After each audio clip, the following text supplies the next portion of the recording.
Yeah.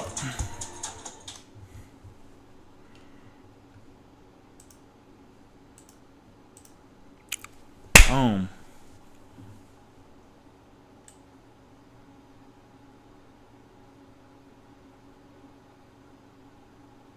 Hey, come on now. We up here. Yeah.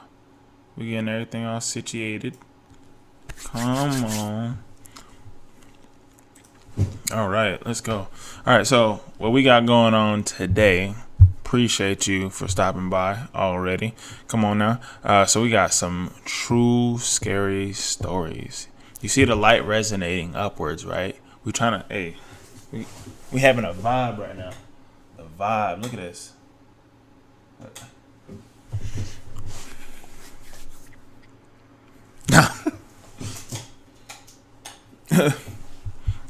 Close enough though. But hey, we probably gonna order some DoorDash as well. So it's gonna be a little bit of a longer stream, but I'm excited for it. I hope you guys are excited for it too. So get your snacks, get your goodies, whatever it may be, popcorn, Uncrustables, all the things. I promise you it's going to be a dope stream, and I appreciate you. Like always, make sure you guys like the stream, share the stream, helps me, bless me. Let's get it. Hey everyone, welcome back to a new video. So, I'm not sure if anybody has seen any like creepypastas or anything like that, but this used to be my ish. Like I used to watch hours upon hours upon hours daily creepypasta. So we about to get back into it though. for today's video, we're doing something special. As you all know, creepy neighbor stories is one of my favorite topics, and just about every single one of them that I do, they do really well on the channel. So in today's video, you're getting a massive compilation of creepy neighbor Come on now. Long time no see that I've in the done throughout stream. the past year and up to present. I really hope you enjoy this. Oh no, it's bugging.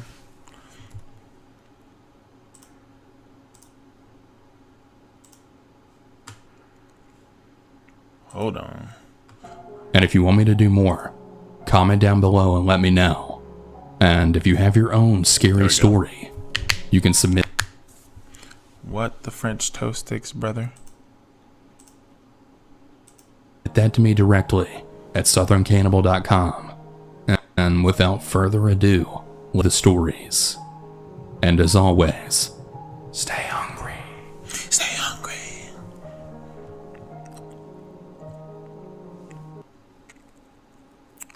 Yo, what's the dealio? Several years ago, when I was 25 years old, I lived with at the time one of my best friends. Our friendship eventually started to dwindle, so she was rarely home. This night, however, she Never seen this content before? ended up staying at our place and then heading to bed pretty early. I was with this content, I actually, well, if you're into creepy stories or true crime or anything like that, that's more of where this niche is. It's fun. I like it. I kind of like letting my mind wander. I have a lot of action in my head, so I like being focused on like a story and then almost like painting a picture in my head about the story as well, if it were me. server at the time, so I stayed up pretty late, usually watching YouTube and smoking pot. This night was no different than any other, except for the fact that my neighbors actually tried to kidnap me. I'll go ahead and give you some background information on my house and my neighbors. We lived in a 3-bedroom house with 2 bedrooms and the kitchen facing the crazy neighbors. They were a younger couple living in a smaller mill house. They were constantly coming to our door asking for handouts. Now, normally I'd be really happy to help a neighbor out, but they would come over and ask for crazy things like for us to fill up an old Mountain Dew bottle with water because theirs had shut off or something, as well as for beer, and they once literally asked us for $1. They would consistently be knocking at our door to ask for help, and whenever we wouldn't answer, I would peek through the window to either see them jacking cigarette butts from the ashtray or pressing their eyeballs against the door peephole to see if they could spot us. It was really strange. Anyway, there I was smoking some weed and watching some YouTube on my couch when I then heard a knock at the door. I rolled my eyes because I knew exactly who had came knocking. It was 11 p.m. and I checked the peephole, and sure enough, it was the boyfriend right on my porch. First off, I wouldn't be opening up the door for anybody at 11 p.m.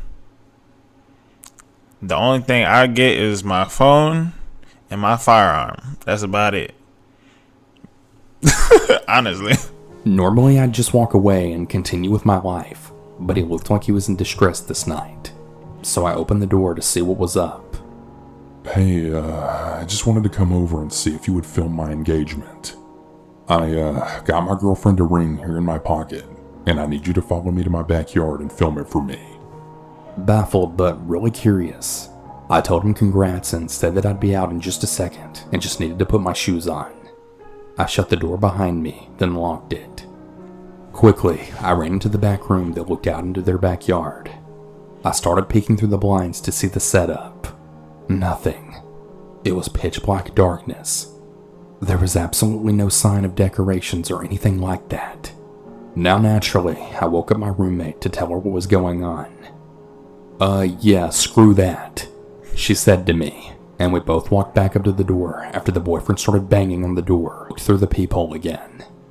I couldn't really see anything and I was really confused. That is, until I saw him pull his eyeball away from the peephole. Oh, that's weird. I quickly turned around and then put my back right up against the door. My roommate came running back to the door from her room holding 2 wire hangers for protection. We both just clung onto the hangers and sat up against the door until he finally left. We were so freaked out, but... What makes you want to grab 2 wire hangers to protect yourself? You don't got kitchen knives or anything? We wanted to make sure that we weren't overreacting. We decided to go out our back door and hopped into her car so we could do a drive-by. They always had their front door open and they also didn't have any blinds, so it was really easy to see in their house. Very slowly, we crept by in her car and peered into the living room.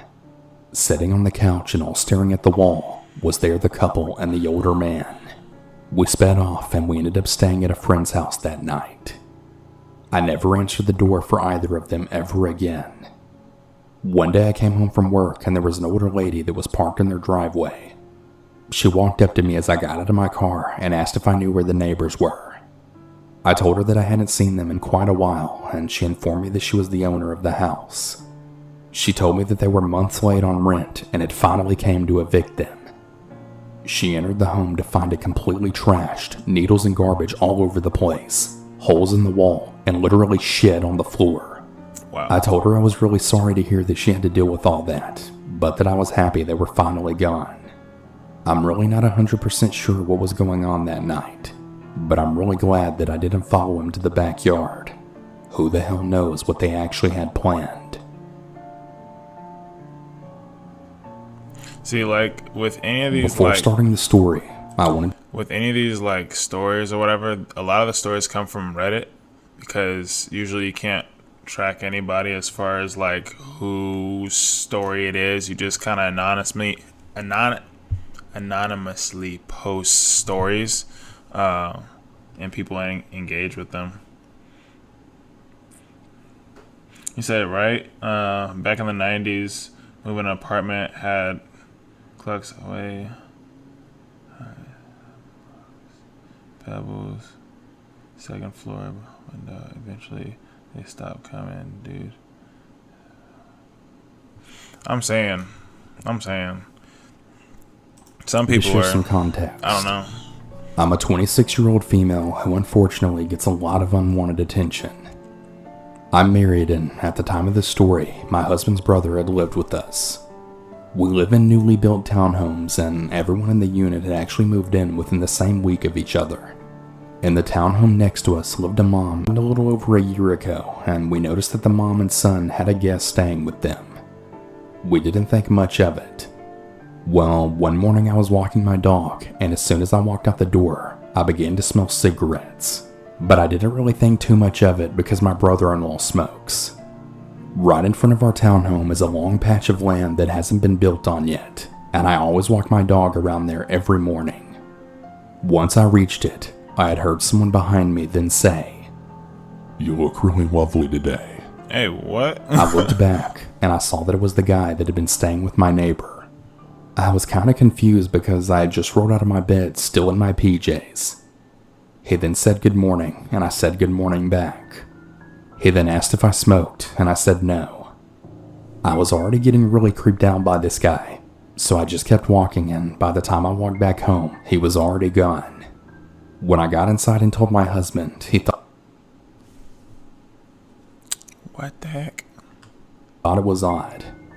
We don't really know anything about this guy or who he is, so my husband just told me to be careful when I walk our dog. The very next morning when I went to walk our dog, I looked out to see if the creepy neighbor was out. I didn't see him, so I went on a walk. About a minute later, I had felt someone behind me, and as I looked around, No way you just did that. Dog, that is a blessing. Yo, shout out to you. Thank you, Tanya. That is, wow. Grab a coffee on me? Hey, I appreciate you. Come on now. Shout out to you. Big uppies. That's a blessing. I ain't never had that before. I'm not gonna lie to you. That's super cool. Like that's a first. I wanna screenshot that. Put it and frame it. That's cool. Like that's super. I never thought, man, what? That's cool. Thank you so much. Appreciate you. lo and behold, it was him. I walked a little faster to put some distance between us. It even says it right there. It says, "Let's celebrate their first super on live stream." That is dope. You never asked for anything, yet give so much. Appreciate it. Hey, look, I'm just trying to do my thing as much as possible. Appreciate you. And that's when our dog needed to do her business. That's when I took her to the side so that my dog could poop. That's when the neighbor got closer to us, and the dog started barking and wouldn't stop. So I started to fast walk to a different spot in the neighborhood so that she could finish. He followed me there, and he got close yet again. It made me and the dog really uncomfortable, so I just decided to leave and go back home. Keep in mind, our dog still hasn't had a chance to do her business yet. Anyways, my husband was already at work, but I still wanted to call him to let him know what happened. He said to feed her and get ready for work, and maybe by the time I finished, the creepy neighbor would finally be back inside. So I did so, and when I decided to walk the dog again, I opened my front door, and to my surprise, he was in the middle of the road throwing punches. I closed my door immediately and decided to take her to my parents' house before going to work, and that I would just pick her up after I got off. During the rest of this week, I would only walk her whenever my husband was home because I just felt uncomfortable, but I wasn't really sure if it was just me being paranoid. He didn't follow me again, but every time I walked, he would go outside to smoke and just watch me. I did tell my family about this though, just so they would be aware. Yo, stalker stories are weird when you got people just like doing just anything to watch one specific person. Like, that is the weirdest. I don't know the psychology behind that. Like, the super creeper stalker people that even go after, like, famous people or whatever, like, follow them everywhere. I've never understood the psychology behind, like, how their brain works. It was now the Tuesday right before Thanksgiving, and my mom and sister had decided to come over to help decorate the outside of my home for Christmas. I went inside to look for something, and one of my sisters and my mom had stayed outside. The creepy neighbor had came out and looked at them, and then said, "Oh, there's two of you." My sister and mom, my brother-in-law comes home, and I asked if he knew who the guy was staying with the neighbor. He asked me why and what was wrong, and I told him what had been happening. He then bolted out the front door, not saying where or what he was going to do. Since it was now midnight, my husband and I went to bed. I had to work all day the next day, so I didn't get a chance to talk to my brother-in-law and ask what happened. It's 2 days later and in the morning, which is now Thanksgiving Day, so I was walking my dog out like I normally do. On my way back, I see the mom who lives next door purposely checking her mail right at the same time I was walking outside. She then stops me and she asks me what the issue was that I was having with her son. So it's her son. And that's when I realized that he was probably there to stay and not just visiting. I then told her that he had been following me around in the neighborhood and that it made me really uncomfortable. She then went on to tell me that I had nothing to worry about and that he's really harmless. That he has some personal issues that he deals with by walking, but that he really means no harm. See, always when you get like the criminal murderer serial killer guy, right? It's usually a guy. There's a lot of women out there that are crazy, but usually the guy in court, he has like an ominous look or just stale in front of the judge. And you always find somebody's mom or grandma vouching for them. Be like, he wouldn't hurt a fly. That's what she just did. Not believing a word that she said. He hurts all the flies. I replied back with, okay, thanks. Then went back inside. When my brother-in-law came downstairs, I asked if he had talked to the mom. That's when he then told me what happened. He said that he banged on her door until she finally answered, and he told her to keep her son in check, and that if he ever hears that his sister-in-law has another encounter with him, they were going to have a serious problem. My brother-in-law is a pretty intimidating guy, and he has a really short temper, so he made it very clear not to screw around with me or my husband. Since he was so pissed off, he went over to I&P's house to cool off. Since he's been living with us, he became pretty good friends with P, and he also told them what happened. About a week later, me and I went to lunch, and what she told me next made my heart just drop. Apparently, the creepy neighbor guy is bipolar as well as schizophrenic.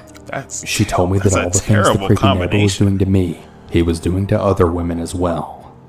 One woman actually tried to pepper spray him, and he actually blocked it and grabbed the pepper spray right out of her hands, which happened to be attached to her keys, and in the attempt of getting her keys from her, he had actually punched the woman in her face. The woman called the police and got a restraining order on him, so he couldn't live in the apartment complex anymore. His mom put him in a hotel while she figured out his living situation, and he was creeping out the other guests over there as well. The manager tried to kick him out, but the creepy neighbor started talking a lot of nonsense and threatened to shoot up the place. The manager had to get the police involved just to get him out of there. They had finally kicked him out, so he went to live with his aunt until his mom's lease was up and she was able to move. So that's why he lives with his mom again. The mom actually has the audacity to say that her son is harmless when he's even hit her. Wow. She's afraid of her own son. The mom told I this way before he ever moved back in with her. I haven't had an issue with him since my brother-in-law went over there. Luckily, I work enough to be out of the house, but I still try to avoid being home alone. It's absolutely horrible not feeling safe in your own home. I'm really looking forward to the day we move. You said my friend was married to...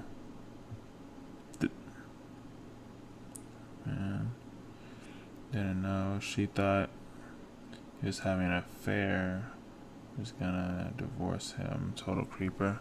Hey, that happens. Sometimes you don't know somebody until some things happen. She had no clue he was a what? Hey, I believe everybody should have a criminal background check. I heard of a story of a lady that was a police officer, and everybody she dated, she always checked their background, like did a whole the whole nine, just made sure that they were good, 100% good. I think that's something everybody should do. Be like, do I really want to? And look, marriage is like the biggest business investment ever in your life. So I advise everybody do a criminal background check on everybody. I don't care. The sweetest girl I ever met.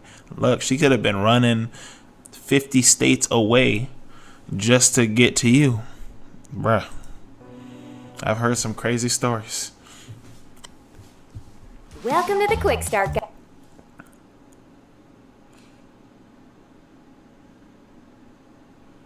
Wow.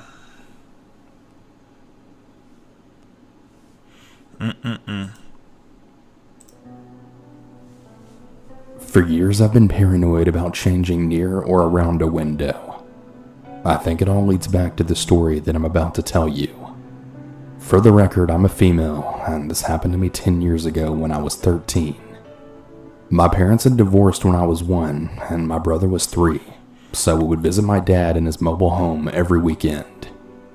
It was the summer before I started 8th grade, and I was at my dad's house with my brother for the weekend. My dad had to take my stepmom to a doctor's appointment that was right down the street for a few hours. He had done this before because we had cell phones and we never really left the house because we didn't really have any friends over at my dad's. My brother is 2 years older than I am, so he was considered the responsible one. Facts. We had a routine that we would facts. follow every time we visited my dad. Get up and sneak whatever breakfast we could before our stepmom got up. And then I'd watch a movie in my room, and my brother would play the Xbox in his room, which was right next to mine. I had just finished up watching Live Free or Die Hard when I decided to get dressed and start my chores. The way that my room was set up, I had a rolled bunk bed pressed against the window so that my feet would be facing the window and my head would be near the door. The TV was right across from that, so there was only a little narrow area in the middle where I could walk or get dressed. My dog Chester was on the bottom bunk, laying in what little sun came into my room. As I was finishing putting my t-shirt on, I noticed that Chester had sat up, looking towards the window. He slowly moved towards it, and then started to growl. Now, my dog wasn't really that intimidating, and he really only barked whenever he was excited or when someone knocked on our door, but I had never heard him growl before. Hey, cat person, I like dogs. And dogs for this clear and specific reason. You could be not paying attention. Dogs look like they sometimes don't be paying attention, but they pay attention about everything. And regardless if they're intimidating or not, they'll at least alert you that there's something weird going on. Animals are amazing. I'll have a dog for the rest of my life. I don't have a dog right now. I had to give him to my parents when I went off to the military. But soon enough, I'm going to get the doggos. Immediately, I was on alert, really unsure of what was going on. I got as close to the far wall as I could, and then looked out the window. I didn't see anything, and I tried to calm him down, but me getting closer to the window seemed to only get him even more protective. Right after I had walked away was when you get that really bad feeling you get when you just know you're being watched. As I turned, I saw a right hand come up to the glass on my window, and then pause right before the left one joined it. I froze in place when finally a face appeared that I had recognized. Oh no. It was my neighbor that was 5 houses down from us. It's always He had always given me the... It's always somebody that you don't have to know them, but it's usually somebody that you've seen before or that you know that commits the crime. It's the weirdest thing, man. The creeps, and I guess my intuition was right. He was looking around my room when his eyes finally landed on me. He gave me this really eerie smile and he gestured for me to come to the window. I just shook my head and reached for the baseball bat that I had on my wall. My dog was going absolutely apeshit seeing this guy look at me, now snarling and lunging at the window. The guy tried to slide open my window, and that's when I yelled for my brother. I think that the man thought I was home alone because the horror that came across his face when my brother ran in then made him realize he couldn't do anything to me. He took off running down the street to his house while my brother and I shouted at him from the porch while my dog was fighting to try and get past us to chase him. My brother and I sat on the couch after that and talked about what happened. We pretty much both agreed that it would just be smarter to never tell our dad about it and that I was never to walk near his house. Bro. I'm telling on you. I'm telling. There's no way. I'm telling my daddy on you, bruh. The thing that I really regret from this incident was that our other neighbor that my stepmom was really close with was actually attacked by him a few months later. I had felt that because I didn't say anything, that I'd actually allowed it to happen. Luckily she wasn't hurt, but when I told her about the man and what he did, she gave me a hug and she agreed that it wasn't something to tell my dad, but that she would handle it. I guess she did, because a year later he was then gone and I never saw him again after that. A year later. I only really told my dad's mom about the incident. He be gone the next hour. Gone. Off the planet. You couldn't even wish him back with the Dragon Balls. He be gone. When she had moved into the house and I was already 21 years old and didn't stay the weekends anymore. I told her to never tell my dad because I just knew how he'd react. Well, he would be gone so fast you had to let God know. Hey, you got a visitor. I didn't expect nobody, but guess what? You got one. That's how fast he be gone. That didn't happen, and later that night, my dad ended up chewing me out for not telling him. I told him that if he knew what had happened, my weekend visits to him would have been in prison because he probably would have gone over to the man's house and killed him. He agreed, but he wanted me to tell the full story to him and my stepmom. Despite how long ago this was, I'm still really afraid I'll see him again. That he'll end up being a dot on a map near my house, or that I'll wake up with him peering through my window. Due to this event, it really turned me into a really paranoid person. Anytime there's a little sound near the window whenever I'm getting dressed, I kid you not, I'm always reaching for something to fight for my life. If it wasn't for my dog and the fact that I changed so fast, who really knows what the man would have tried to do to me or what he would have seen when he looked in my window. To everyone out there, please stay vigilant and always trust your gut. That's a fact. Your gut is low-key a brain, in a sense. But I know it's like a saying gut feeling, but still. The craziest thing is that traumas that happen, it doesn't have to... It could just be a millisecond of something to happen for it to be reflective as PTSD for like the rest of your life. I've had really bad like car accident situations that I still have PTSD from driving cars or having someone else drive me. I actually feel safer on a motorcycle, to be completely honest with you. As crazy as that sounds, I feel safer on a motorcycle than in a car with someone else driving, especially. So I'm in my early 20s and female. I moved out on my own for the first time. Is everybody female? Hey, look, everybody needs to learn how to do martial arts. Grappling, either jiu-jitsu, wrestling, judo, something like that. And then like boxing or Muay Thai. Come on now. Yep, that is. See, we're on the same type of timing. You already know. I'm about 2 years ago. I haven't really had much to do with any of my neighbors, and I've always been slightly uneasy due to the fact that no one around here is looking out for me. If anything seems off, literally no one would even notice or do any investigating to make sure I'm okay. Last year I noticed a man that was constantly walking his dog in the grass area behind my home. This isn't unusual to see, it's a pretty common area for my residents here. His dog is super cute and my cat liked to play with it through the glass door out back. They would chase each other back and forth and put their paws up on the glass and such. You know, real cute stuff.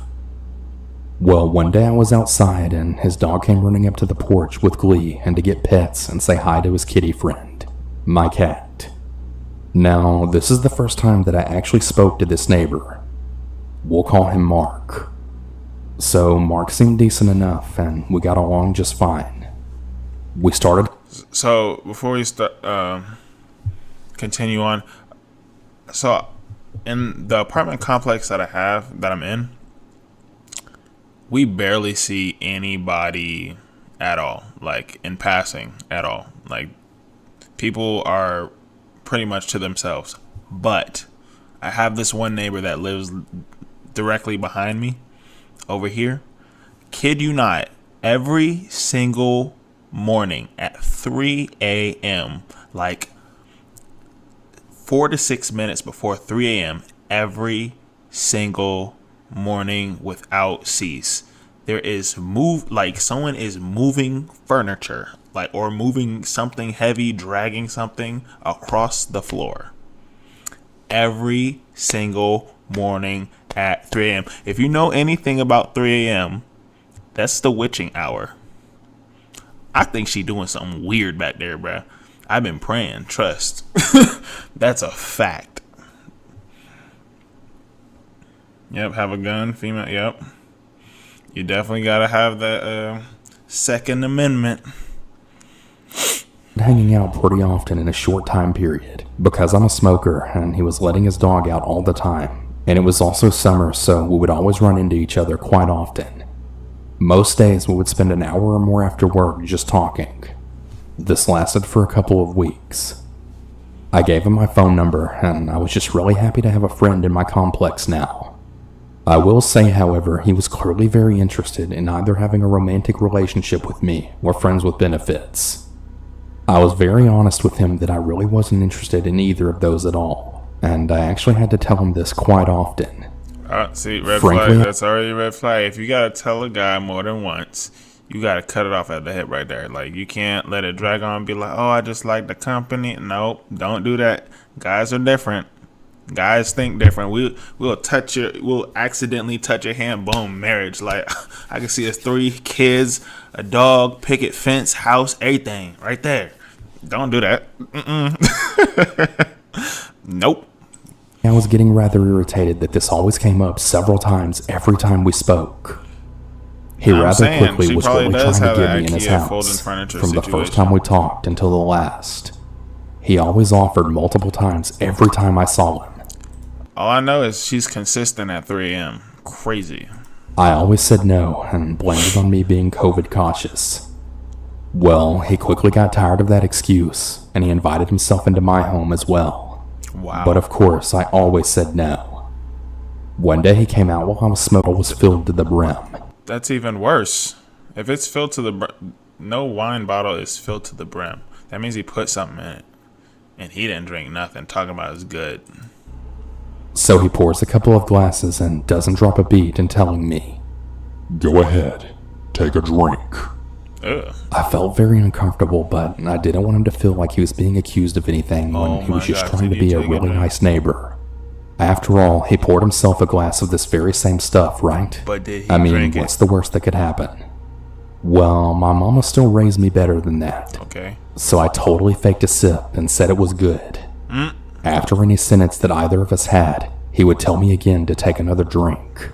I told him that I don't really drink though. I'm calling the cops ASAP Rocky, bro. Because you know what I do? Because at first glance, he didn't do anything. But guess what? Let's test this wine. Bring this into investigation. Investigate this wine. What is put in this thing? Lock him up. Lock him up. So I'm pacing myself. But I did say that I noticed he hadn't drank any and to just please go ahead. He didn't reach for his glass right away, but in the middle of speaking, he reached for his cup and then knocked it over, spilling the wine all in the grass. He brushed it off rather quickly, and he told me it was my turn to drink now.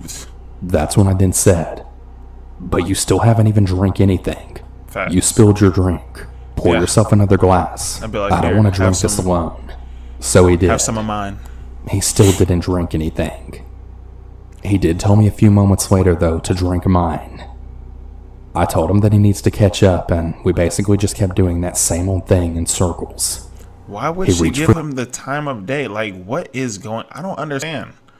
There's so much space of just, like, doing this back and forth, trying to be nice, and... This is why a lot of people get killed. Because they be doing stuff like this. Dumb stuff. Cut it off at the hip. For his glass again, and guess what? Spilled it yet again. Wine is all in the grass once more. And I guarantee she's gonna stay Then what right do you there. know? He told me to drink. At this point, I'm done. There's too many red flags that are screaming at me to get the hell out. I'm honest with him that this seemed really sketchy, and I didn't trust the drink because he's refusing to drink any of it, but is so damn eager for me to drink mine. He told me that he was just clumsy and taking it slow because he doesn't drink a lot, but that he's seen me having friends over taking shots and drinking beers and wine, so he knows that I can handle it better than him. Yet another big red flag is raised. So he's been watching me now? What? I think it's important to mention that our complex is huge, and he doesn't live particularly near me. He's about a half a block away from me, and he can't see my windows or yard from where he lives. So I told him flat out that I'm not drinking anything anymore because of how this all seemed. He then once again pours himself a glass and once again spills it. There isn't much left in the bottle at this point. And she is still there. Why? Why are you still there? Why are you still there? There's zero reason as far as why she should still be there. Dude knocked over his drink 3 times. She knows that something's in it, and she's still having a conversation with this dude. Crazy. I pour the remaining wine in his glass, and I tell him to drink it with me on 3. We raise our glasses, and to my amazement, he actually takes a drink. And I then spilled mine into the grass. Oh well. He then comes out about 2 nights later while I was smoking, and instantly starts complaining to me that I wouldn't date him or have sex with him, and that he just really doesn't know why all girls are like this. He starts getting really loud and shouting at me, asking me what the problem with him is, and why I won't do these things. Hater people. I told him that I had been honest with him since I had met him, that I'm not interested in that, and that it isn't him specifically. I'm just honestly not interested in that from anyone right now. He still shouted at me, and he was starting to complain about his ex and her dog. Yes, her dog. He then proceeded to tell me how he used to abuse the shit out of that dog. Yeah, self-made victim type. She wants to be put on a t-shirt so bad. That's crazy. And then went into detail about how he wouldn't feed or water it because it used the bathroom in the house, and how he would kick it really hard. I'm absolutely horrified at this point, especially considering the whole time he's been telling me this story, he's been playing fetch with his own dog. His dog always seemed so scared of him, and I'd actually even pointed that out in the past. See? He would tell me that his dog's previous owners were abusive, so he's just very scared and distrusting. That's cap. The dog. You know why that's cap? Because I have real life experience with that. My dog that I have now that I had to give to my parents, his previous owners were abusive to him. It took some time to get him equipped, but it only took about like fully was like 4 or 6 months. It took some time, but still, we've had him for like 8 years now. He's good. And it's the weirdest thing when babies don't like you and animals, specifically dogs, don't like you. Those are 2 big indications to be like, I cannot mess with you. If the dog don't like you and babies start crying around you, bruh, no. That's a no. He was always very excited to see me though, and would always cuddle up with me and stay right by me. So I just always thought I was extra special. But now with that newfound knowledge, I think that poor dog is just in an abusive household. I was just so done with this guy that I cut him off and said that I needed to go because my friends were waiting for me. But he's begged for sex. That's crazy. You know it's free, right? He has sent me several messages of gibberish whenever he's outside. He'll blow my phone up with non-stop random messages, and it'll just keep going on forever. He has texted me telling me that he knows I'm home because he's seen me walking around, or that he sees my car in the parking lot. He'll throw his dog's toys on my porch, and he'll stand outside on my porch for hours. I think in his mind, since I'm a smoker, I'll eventually come outside. Silly him though, because whenever I see him out there, I'll just go out front. Before the wine fiasco ever went down, he had said several things to me that were also red flags. I guess the moral of the story is to just trust your gut. Still to this day, he's bothering me, and like I had said before, we only spoke and hung out for a couple of weeks in summer of 2020. My last message from him was last night. He asked me what he had done wrong, and if I had felt disrespected in any way.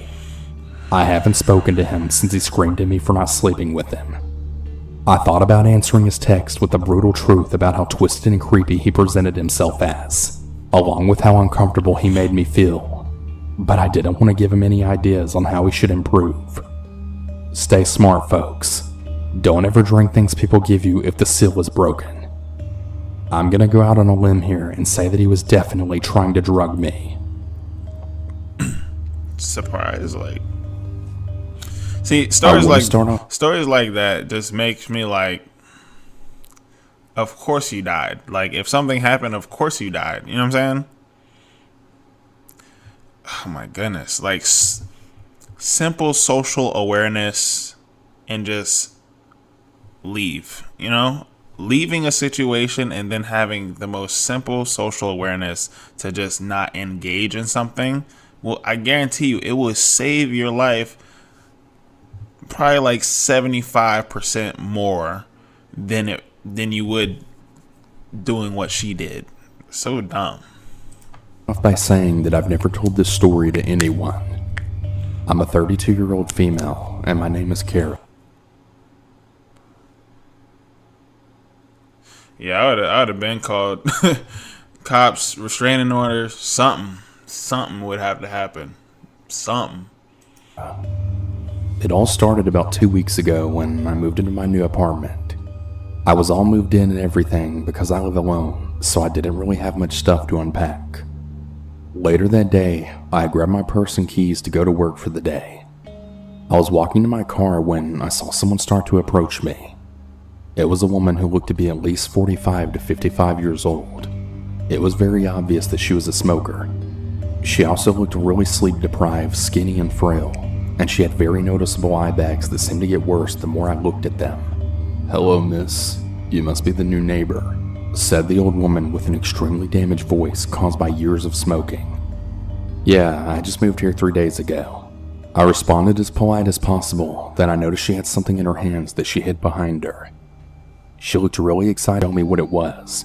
Then she noticed that I saw it, and that seemed to make her even more excited, and she had a huge smile on her face.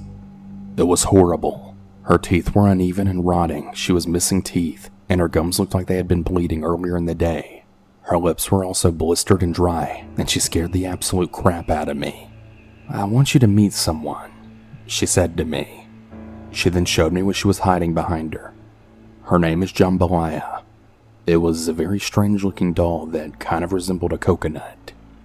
Thank you. Nice to meet her," I said. I just told her what she probably wanted to hear to avoid any drama. I also had to wrap things up soon before I was late for work. "Sorry, but I have to get to work. I'll see you later, ma'am," I said in an apologetic tone. "No need to be formal with me. You can call me Emma," she said right before I could get in my car. I nodded in response, got in my car, turned it on, and then pulled out of the parking lot. I looked in my rearview mirror for like a split second, and I saw that that woman was dead staring at me while rocking that really weird doll. Voodoo, right? I concluded that she was probably... Look, in Washington, we have a lot of witches. I know, I haven't been to Louisiana, but I know that they do like voodoo or something like... I'd figure it's like technically the same thing. But there's tons of witches in Washington, and you would not be able to physically look at them and tell that they're a witch. Like, I can tell though. I'm like, be under the influence, judging by her attitude and the look of her. After work, I was driving home around 5:05, and I pulled into the parking lot. When I drove in, I saw Emma in the parking lot just sitting in the middle of the road playing with Jambalaya. What the hell is she doing? I mumbled to myself in complete shock as I drove past her. yeah. She saw me in my car, and she gave me a sinister, rotten I've seen smile. Pirates of the Caribbean, so I know exactly what you mean. The little shrunken head joints and the little voodoo doll or whatever they call it, where they poke with the pins. I smiled back, just trying my best to keep my composure. I parked and stepped out of my car. "Please don't come over here. Please don't come over here," I repeated in my mind as I walked to the entrance. I avoided eye contact as best as I could, but I ended up looking at her because I heard her saying no and singing something. So I just kept walking, but I also kept looking at her. "Jambalaya, jambalaya, jambalaya," she sang in a low, creepy voice. She was singing it really slow and just kept repeating the doll's name. Right now? I walked a little faster, and right before I walked in, One on the I looked cup. back to see if she was still singing, but she wasn't. She was stood up holding that doll in one hand, and the other was on her heart. She was visibly upset for some reason. We were just standing there staring at each other for what felt like hours. Then I broke my trance and mouthed an apology, and then walked in my apartment, not looking back this time. As soon as I walked into my apartment, I locked my door. Emma really freaked me out, and I didn't want to be around her anymore. I mean, she isn't hostile or anything, but she really gives me the creeps. I put down my stuff and walked to my room, turned on the lights, flopped on my bed, and then sighed. I then got back up and I started cleaning up my mess. I walked to the window, slightly scared of what I might see. Nobody.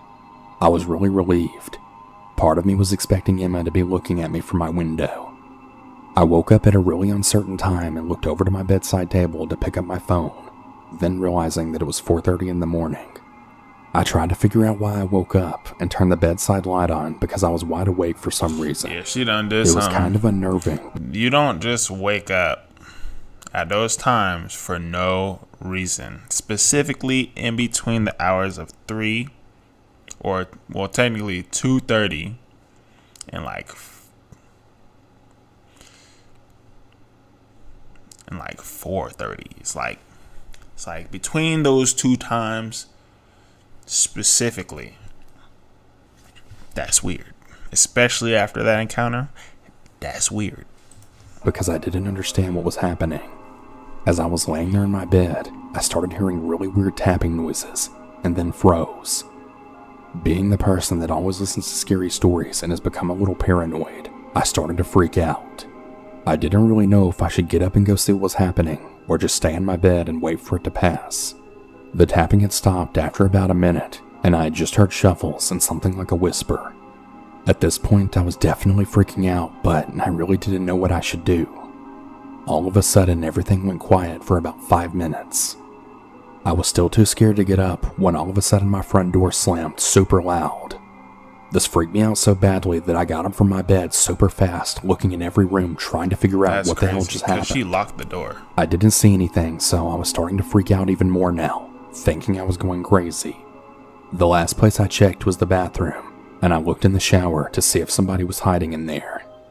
To my surprise, there was something in there, but it wasn't a human, and right after I saw it, that was when I realized who had been in my apartment. It was the doll. I have no idea why she wanted to break into my...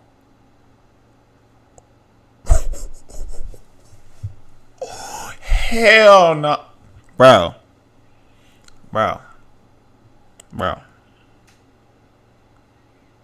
I'll bust out some scripture, boy. What? With the blick. my apartment just to leave this stupid doll in my bathtub. It makes absolutely no sense, and I still... So you're just gonna skip over the fact that your front door just slammed. You clearly locked the door. Oh, there's a doll. Okay. Bro. I have no idea why she did it. After this event, I realized just how crazy this woman really was and how dangerous she could be. How was she able to break into my apartment, and how long was she in there, and what exactly was she doing other than leaving a doll in my bathtub? Later that morning, I looked around the whole apartment trying... And she wanted you to find it. That's the thing. She wanted you to find it. It wasn't hidden. She knew you were going to take a shower sometime, but she wanted you to find that doll. You can't receive everything from somebody, like whether it be money, trinkets, gifts. You can't accept everything from everybody, because sometimes you may not know what they be dealing with, what kind of spirits attached to them, what they do, whatever the case, and whatever they give you now is attached to that thing. And that thing, now you bring it into your household. Now you wondering why things are happening, and happening a lot. Try me. Like, I know some stuff. Look, so my mom was in the military. Both my parents are in the military, but my mom, she was out in Korea. So she had received an award, and the award was a sword. It was super cool. We used to have it right over our fireplace all the time. But guess what? It was whatever was attached to that thing. Once she brought it back from Korea, I had nightmares. Like, I used to have crucial nightmares every single night. I'd be so terrified just to go to sleep. I would make myself stay up all night, like sleep deprived. As a little child, sleep deprived to not go to sleep. So then my body would make myself go to sleep, so I wouldn't have to sleep very long. Because when I would have these nightmares, it would feel like a full 24 hours in that nightmare. And then I'd have to wake up already fatigued and then go to school.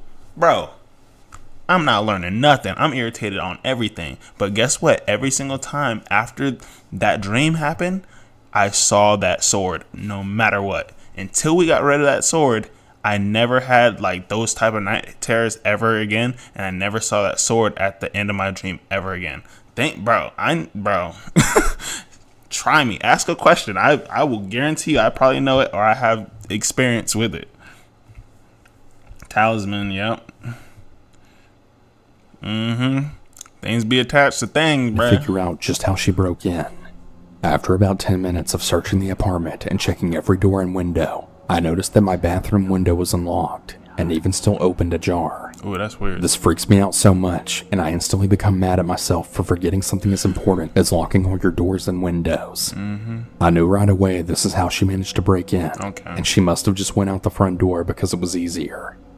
I went to the apartment manager and staff and explained everything that had been going on, and how I would possibly be moving out soon due to this crazy-ass person I was living next to.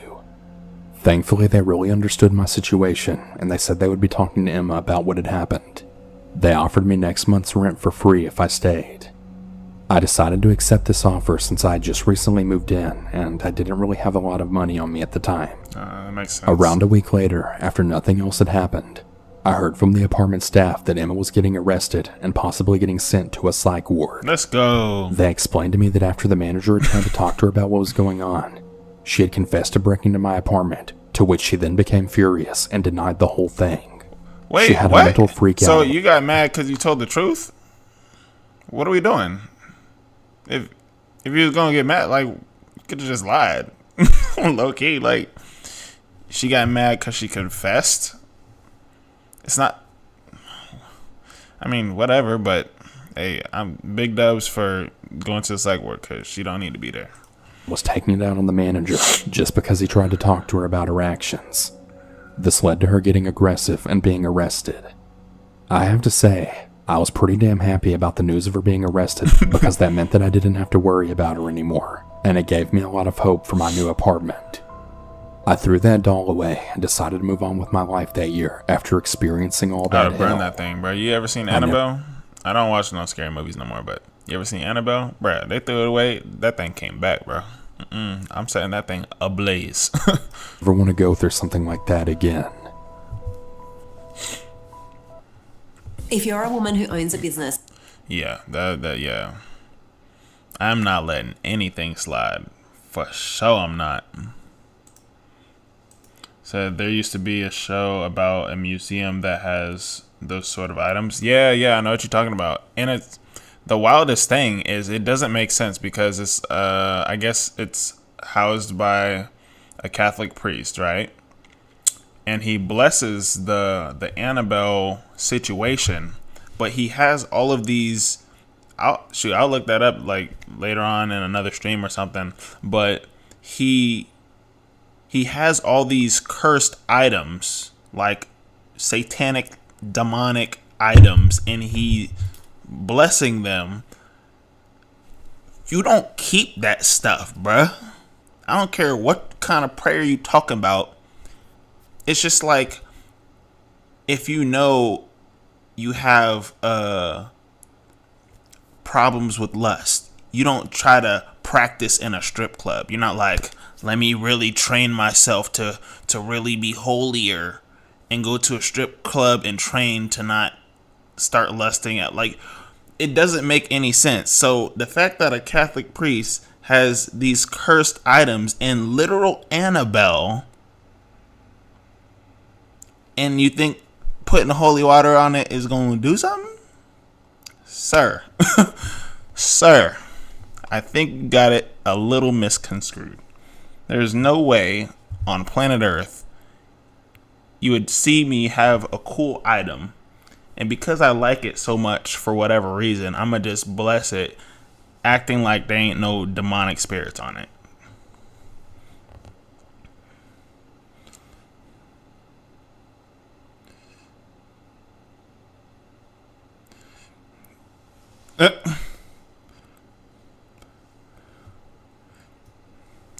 Yep, you already know. Come on.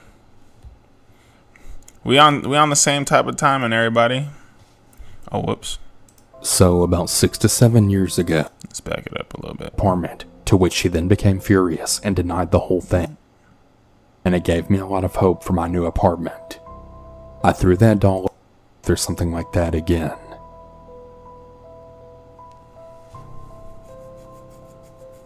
So about 6 to 7 years Bobby ago, J. my Bobby family J. of 9 had moved into What's this up new with it? house closer to town. I was about 14 to 15 years old, so I was pretty much just starting my freshman year of high school. We didn't really know too much about the neighborhood, except that it was right next to a nice big Catholic close that you can actually see it from the yard, and then walk to it within a couple of minutes from the house. So we thought it was a really nice, quiet neighborhood. One morning, I'm getting ready with my siblings to go to school. Our neighbor we had at the time was a little weird. We didn't really know much about them, but they hated that we had dogs that barked a lot. That's annoying. 2 white German shepherds that we had rescued a few years back. So there were actually a couple of times where he had threatened to shoot them, which led to us giving them away because we were afraid for their safety, and the police wouldn't do anything about it. I had only seen the neighbor once or twice, and he was a really rough-looking dude. It's kind of I weird. guess he was Like, in his- you can threaten somebody and not go to jail, but you could have premeditated murder and get more for premeditated murder than the actual murder. What? That don't even make sense. That don't even make sense. His late 40s and very skinny. He kind of looked like he did meth or something. Anyway, I was the first one out the door that morning to go away by the car that was in the driveway. I was standing only about 3 feet from the road because I was walking around and waiting for everyone else. The only other person who was outside was my 12-year-old sister, who was behind the gate at the time. As I was walking back and forth at the end of the driveway, the neighbor came speeding down the road, then started to slow down when he saw me.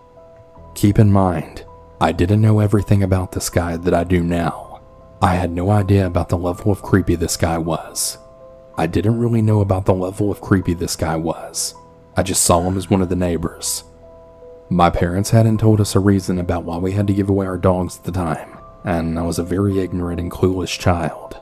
So he slows down and he's now smiling at me when his car came to a stop only a few feet away from where I was standing. Stranger danger. He then pulled out a bag, just a plastic bag that looked like it had something in it.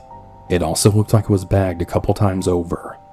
He told me it was for my little brother who liked to play basketball. We had a basketball hoop in our yard.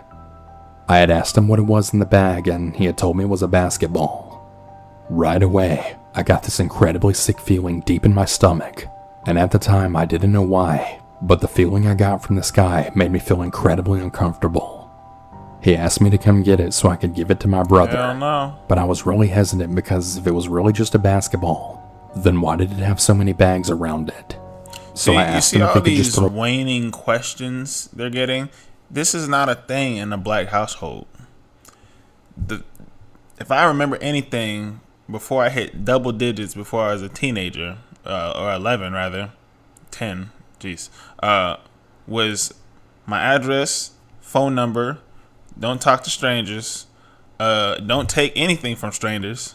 If my dad don't know you, or you don't know my dad, or even my dad would say, even if someone says, "Oh yeah, I know your dad," he said that's a red flag too. So that's something that just don't happen in the black community like that. At least in my household, that was never all these questions. Oh, it might be like, bro, what? I'd be up out of there. Like, daddy.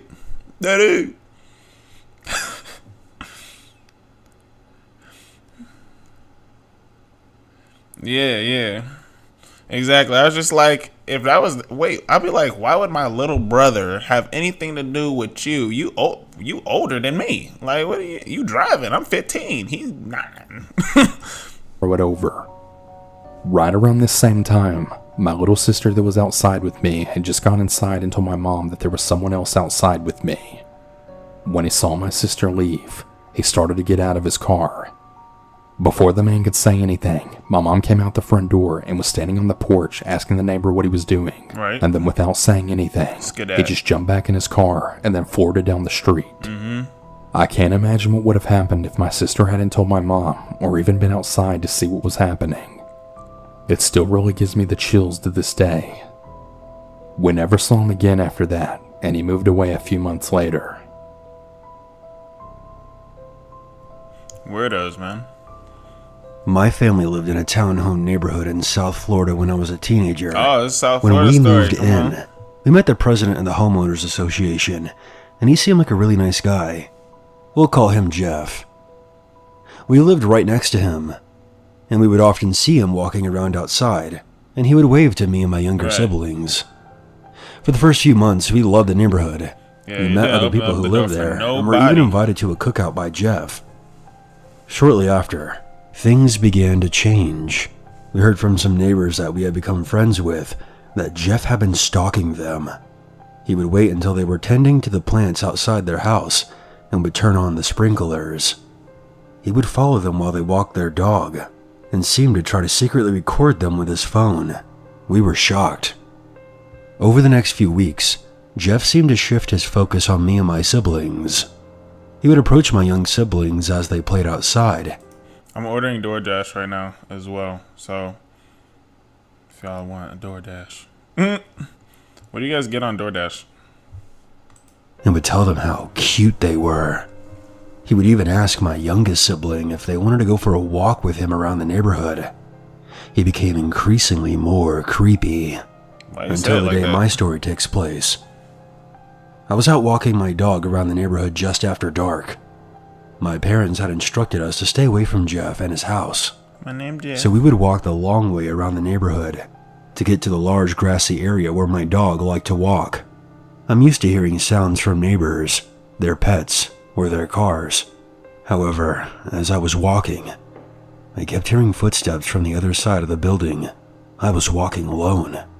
Each time I came to a gap in the building, I would look through to the other side, and no one was Dude, there. right now, Being I think I'll get like a. Yeah, I kind of do coffee right now. That it's it's 9 right now. Coffee would not be a go. Promise. But the convenience is what it is all curious about teenager for me. I was at But the time, I turned and walked to the other side. I'm kind of feeling fish and chippy. Like something really basic. Maybe some little scramps. Come on. The footsteps stopped. I got to the corner of the building and looked towards the grass on the other side. And there he was, standing near the edge of the building with his phone pointed at me, was Jeff. He just laughed and stood there. Apparently he had been recording me on his phone this whole time. I turned weird. and ran in the opposite direction all the way back to my house. You might think that would have been the end of it, but it wasn't. The next day I got on my bike to ride over to the grocery store. As I rode through the neighborhood, I saw Jeff's car entering the community. Instead of turning in the direction of his house, he turned towards me. I was going in the opposite direction of his house. I started riding faster, afraid that he was going to slow down and try to say something to me. His car approached, and I realized that I was no longer on the right side of the road. He was slowly inching over to the other side where I was riding. We locked eyes, and he was smiling at me. I rode my bike up to the sidewalk just as his car passed me maybe a foot away from hitting my bike. He leaned over out of his open window and let out the fees loudest... be crazy. The fees be crazy. But how I think about it as far as DoorDash is, yes, there's included fees and everything. I think of just the convenience, and I think of not necessarily money as money, but money as a seed to help somebody else. I mean, it's a job, so they could have little babies at home, so help them pay for them babies. Come on now. That's how I think about it. most maniacal laugh I have ever heard in my life. After that day, we went down to the courthouse and got a restraining order against him. He was never arrested, although there were ongoing cases where he was accused of stalking other people's kids in the neighborhood. Be careful when you're moving to a new neighborhood. You never really know who might be living next door.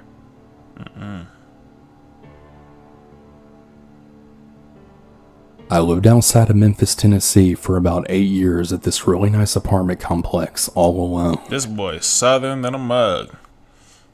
One day I had noticed a few new neighbors living across from me in another unit.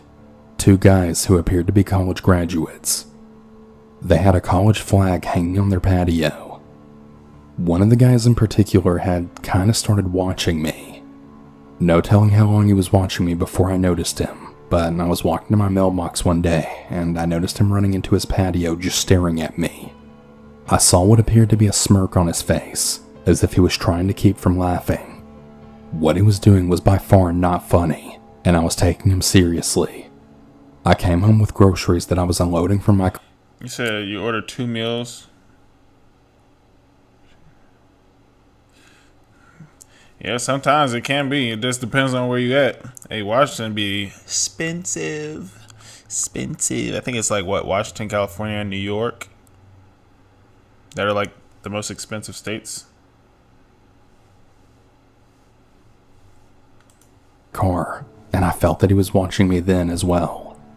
I worked at a casino on the graveyard shift, and I had paid a jackpot to a man who looked just like him, looking unfavorably at me.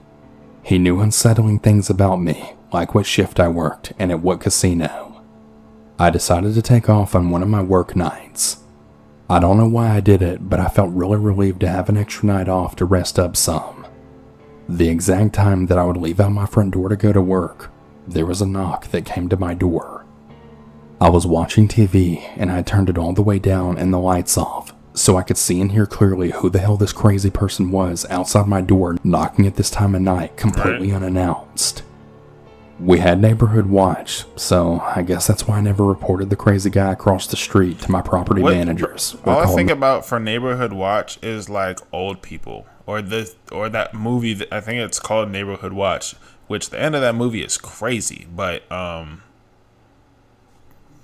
or what is it? Paul Blart, the mall cop. That's what I think about neighborhood watch. People that couldn't wait to be snitches. Or hall monitors, another one. Come on now. 911. They're in the same area. When I looked through the peephole, I saw the guy from across the street standing there with a hoodie over his head just looking at me, with a really creepy look in his eyes. I would never open my door to anyone at night, but if I was going to work that night, I would have no doubt opened the door to my last night on Earth. Yeah, that's a fact. He looked criminal. I was expecting him to do something sinister to me. Thank God he just walked away. He looked criminal. The funny thing was, about a week later, he had actually moved out and left that apartment. It almost seemed as if he was just a figment of my imagination. Never real. But he was real. He was very real. A little bit of background to this story. This occurred in our old house, which is located in a dead-end street, and out in front of our house is nothing but woods. The people who lived in it before used to grow marijuana out in the woods directly in front of the house, so there's actually still a couple of plants left. Anyway, I have 3 siblings, 2 brothers and a twin sister. On this day, we were all playing outside like usual, and my brother, who at the time was 8 years old, and I, who was 7, decided to have one of our adventures out in the woods. So we left our other 2 siblings out in the yard while we went into the woods. We were all very familiar with these woods because it was basically our playground growing up, so we knew how to get around there pretty easily. My brother, who we'll call B, took the lead and was walking through a trail that we always followed. We noticed a Mary Jane plant, but didn't really think anything of it because of what I explained earlier. We soon started noticing that there were more and more in sort of a straight line. So as the smart kids we were, we started following this line of plants. The comparison of like probably California and Washington gas prices is like 3 cents in difference. I'm just like, all of a sudden I hear B then tell me, I'm gonna get a motorcycle. Stop, look over there. And we see a very big white house with a crooked fence surrounding it. That, mind you, we have never seen this house once in all of our years in the woods. After staring at it for a while, we heard a door creak open. We crouched down behind some plants with our hearts in our throats and saw a crusty old man walk out with a dirty white wife beater and dirty white shorts. We then heard him yell, Hey, what are y'all doing here? We noticed him carrying something, but we didn't get a good look at it because we had instilled in our heads, thanks to our mother making us watch crime shows, to not waste any time. There you go. So we Come took on. that as our cue to start running. Yep. The first few seconds of running was a bit of a blur, dude. I don't know what race they are, but hey, look. At this point, it don't matter because they got good instructions from their parents. Everybody else wanted to talk too much, bro. Oh, I was thinking I was hesitant and I didn't want to offend anybody. Bro, it's either life or death. And you out here playing. Due to all the They not playing. adrenaline rushing through my body, but everything came back when we heard the gunshots. Ooh, The fact that we heard them hitting the plants that were right beside us made us run even that's faster. crazy. The old man had yelled something else while we were running, but we were too far away to hear. When we finally got back and out of breath, our other two siblings asked us what happened, and we explained everything to them. They wanted to go back to see it, but we convinced them not to. We also didn't tell our mom because we wouldn't have lived to be able to show them the house. So we planned the next day that we would go back with weapons to see the house. And by weapons, I mean... What's with, like, kids not telling their parents? Like, that's... Especially something as serious as getting shot at? Bro. I don't understand. That's so wild. giant sticks. The part that still really haunts me to this day, as we followed the exact same trail as before with the same plants, but we never found the house again. We searched and searched, but we never came across it. There's no explanation as to why we couldn't find it again, but I sure as hell hope no other person Facts. came across it, or that creepy ass old Zigzag. man. This isn't a Ricky. We ain't doing the Ricky. Ricky!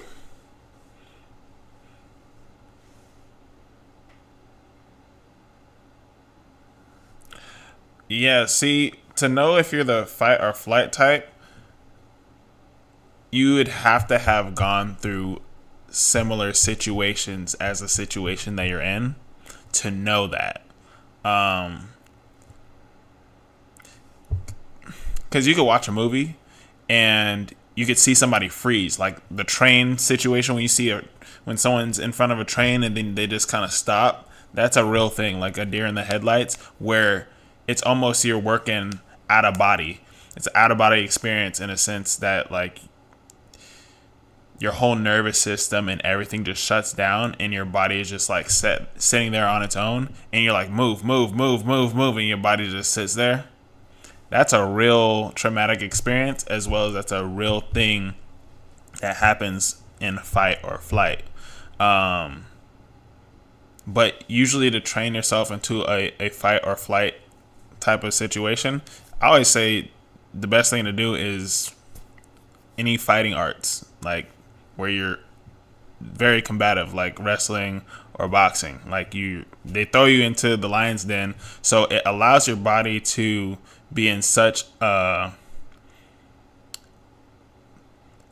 like a overly stressful situation to where your brain and your body are like not functioning properly until you do it over and over again, and then you'll learn how to deal with specific situations where you don't have to necessarily have like a car accident, like something really traumatic. You'll learn that like it's a lot of your breathing technique that kicks in, and that actually helped a lot while I was in the military with a lot of traumatic situations.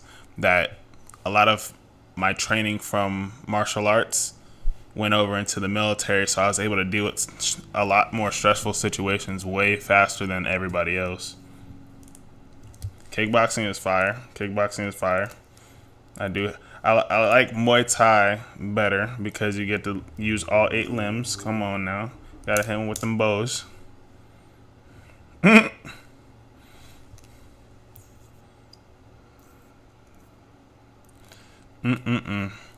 you gotta get him into some sports or some wrestling or boxing. That's what I'll say straight up. That's what'll get him right. For sure. Hey everyone. You'll get real confidence from doing that, because you're overcoming and getting these small achievements on the daily. And it's a good stress reliever, especially for kids, like crazy. He'll be a lot more calm, more relaxed. He'll be like, Mom, I got this. I'm 8 years old. I'm a man now. When about 10 years old, my next door neighbor shot his girlfriend and then killed himself as well. The police evacuated our neighborhood, and I remember my mom trying to cover my eyes. That's crazy. Yeah, that's traumatic as a little kid too. It's more. Yeah. Hey, look, you look at them little boys in Thailand. They be going crazy. They be fighting like grown men. As we left the house because girlfriend had tried to escape our house before he shot her. I saw her brains. That's crazy. All over the driveway. I couldn't imagine that. Like as a child, like you wouldn't even be able to properly digest that in your head. You can overcome the deers. Yeah, that comes with overcoming the deer in the headlights thing is like I said, it's a training, it's a skill. Nobody just has it. It has to do with like dealing with high stress environments. And a lot comes down to breathing because people forget how to breathe when they're scared or when they're tired. They forget how to breathe. They don't know how to regulate their emotions as well. And there's also like a thing to where you can cut off emotions during a high stress environment to where you can so you can survive or save somebody else. So it's a switch that happens. Like you get it through training. That's really it. You might get a little smidge of the PTSD, but hey, it's to save your life or somebody else's, and it's well worth it, I think. Okay, martial arts, but autism is yeah, that is a slight obstacle for sure.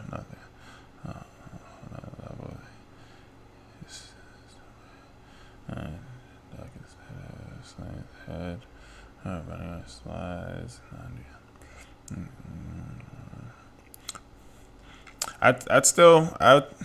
You'd be surprised how even people with like ADHD, like any type of mental disorder, like you'll be surprised how keen and focused they'll get when they have to, like when you're in an environment where you're made to focus.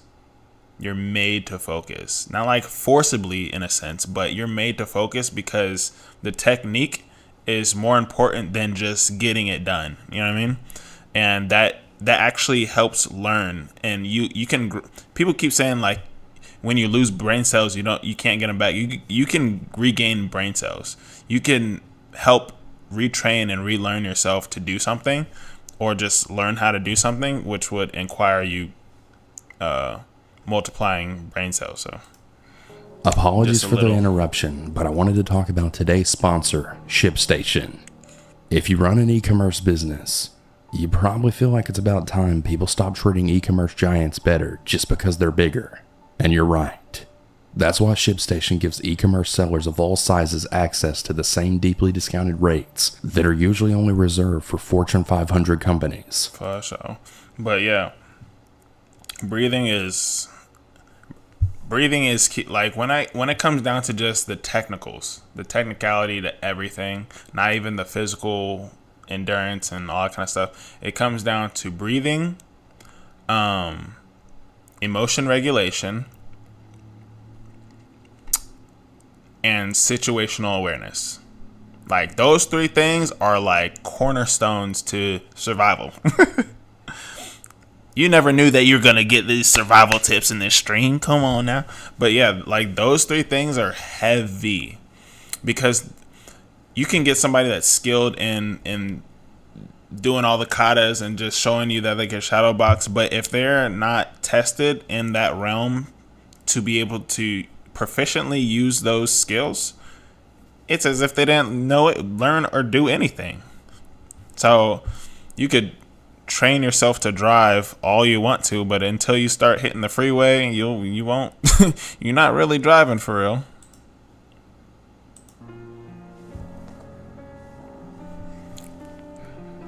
This happened when I was in elementary school. Me, my brother, and mom had immigrated to Canada a few years prior to this incident.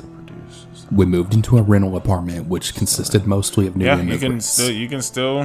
One day while we were waiting for the elevator, a woman and her disabled daughter. You don't just lost them. Like, no. I think that's a dumb thing to say. When I heard that like years ago, I was just like, that doesn't. So we as humans can grow cells, but besides our brain cells, like, what are you talking about, bro? We're like plants. You could cut off a limb on a plant, and then, I mean, not like we're gonna cut off a limb of ours, but everything else regrows besides, actual limbs. So, yes, you can. Your brain cells, you definitely can.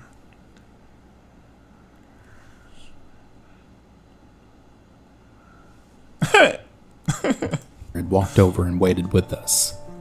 They were speaking Farsi, but a dialect that was spoken in Afghanistan, not Iran where we were from. Now, this caught my mom's attention pretty quickly, and she was really ecstatic to find that a fellow Farsi-speaking woman was living just a couple apartments down from us. They began speaking, and it was quite evident that her daughter was not able to speak or communicate via sign language due to her severe disabilities. My mom and her would bump into each other frequently around the building and neighborhood. Well, there happened to be a man that she believed was targeting and stalking her daughter. He was a single dad of a girl that was only a couple years older than me. I knew them both quite well, and I even babysat their dog a couple of times. His daughter had told us that her parents had divorced and her dad apparently got custody of her.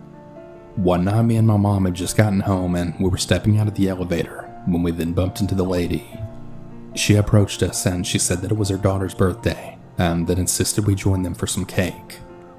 I always felt really weird around her, and I really wasn't eager to join them at all. But my mom said that she felt bad and that we would. Only using like 3% of your brain is crazy, and I think it's up to 10% you can fully use your brain in a sense. But I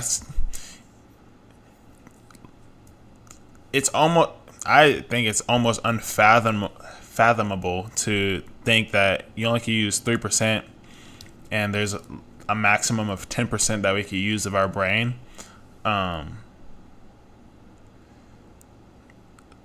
And we're still learning about our bodies, but yet people want to change them. That's kind of weird. Wouldn't have to stay too long. We followed her into the apartment, and immediately the hairs on the back of my neck then stood up. Her daughter was just sitting in the dark, with only a small nightlight lighting up her furnitureless house. You gotta remember the name. In the middle of the living room was a cloth spread out picnic style that consisted of a few plates, forks, and homemade cake. We then sat down and started to get comfortable when my mom's phone started to ring. This all kind of startled us. Just as my mom picked up the phone, the lady hurried into the living room, then told my mom to put her phone on silent. She said, "You need to be as quiet as possible so he doesn't know we're home." I immediately get the chills. Who the hell was she talking about? My mom then apologized and she asked her what she meant. That's when she started telling us that the man from the unit below her is tormenting them. She went on and on about how he hits the ceiling with a broom on all hours of the night to let them know that he knew they were home, and that apparently one time her daughter was lured into the balcony by him and was being persuaded by him to jump. She said that he would knock on their door in the middle of the night and then whisper the devil's prophecies through her door. Oh, what? My mom then asked her why she never reported this. Hey, yo, bro. I don't know nothing about what she just said, the devil's prophecies or whatever, but the fact that she knew that and she didn't plead the blood of Jesus, bro, what? I'm throwing that praise music, boy. And the lady said she was scared he would find out and then kill them. She said they don't turn on the lights, they don't own a TV, and she never makes a single noise, only whispers when home. We ate the cake, thanked her for inviting us, and got up to leave. They wanted to eat the cake. She tiptoed to her door and motioned with her hand to stay out of the view of the door, which we did. She slowly opened the door, then peeked outside looking left to right, turned to us, and said we were okay to go. As soon as we got home, I told my mom that there was no way that what she was saying was true because I knew the people that lived in that unit. My mom just said it's best to not get involved and just forget about it. Weeks go by and we don't see her or her daughter. One morning when I was leaving our building to go to school, I had noticed there were letters taped into the walls of the lobby. They were kind of scattered, but I was a kid and I thought that they were letters put there by the building management. I opened the lobby doors and that's when I saw the letter taped to the building's intercom. The letter was written by the lady explaining how terrified she was for her and her daughter's life and how no one's done anything to help her with the situation despite numerous attempts. She then went on about the same exact thing she had said to us. The very last paragraph sent chills down my spine. She claimed that she was raped and impregnated by a demon in her sleep, and that now he's found her and her daughter and is apparently possessed by this man. She then said if something happens to either of them, we should find ourselves responsible. I ended up asking the girl and her dad what that was all about, and her dad claimed to have only ever seen her twice. Both times of which he hadn't even made eye contact with her because she was apparently talking to herself and he was really creeped out. He said that she would slide notes under his door with what he later found out to be Arabic writing. Oh, no. He said that he had showed it to one of his Arabic friends, who confirmed that there were verses from the Quran that's used by Muslims to protect themselves from evil.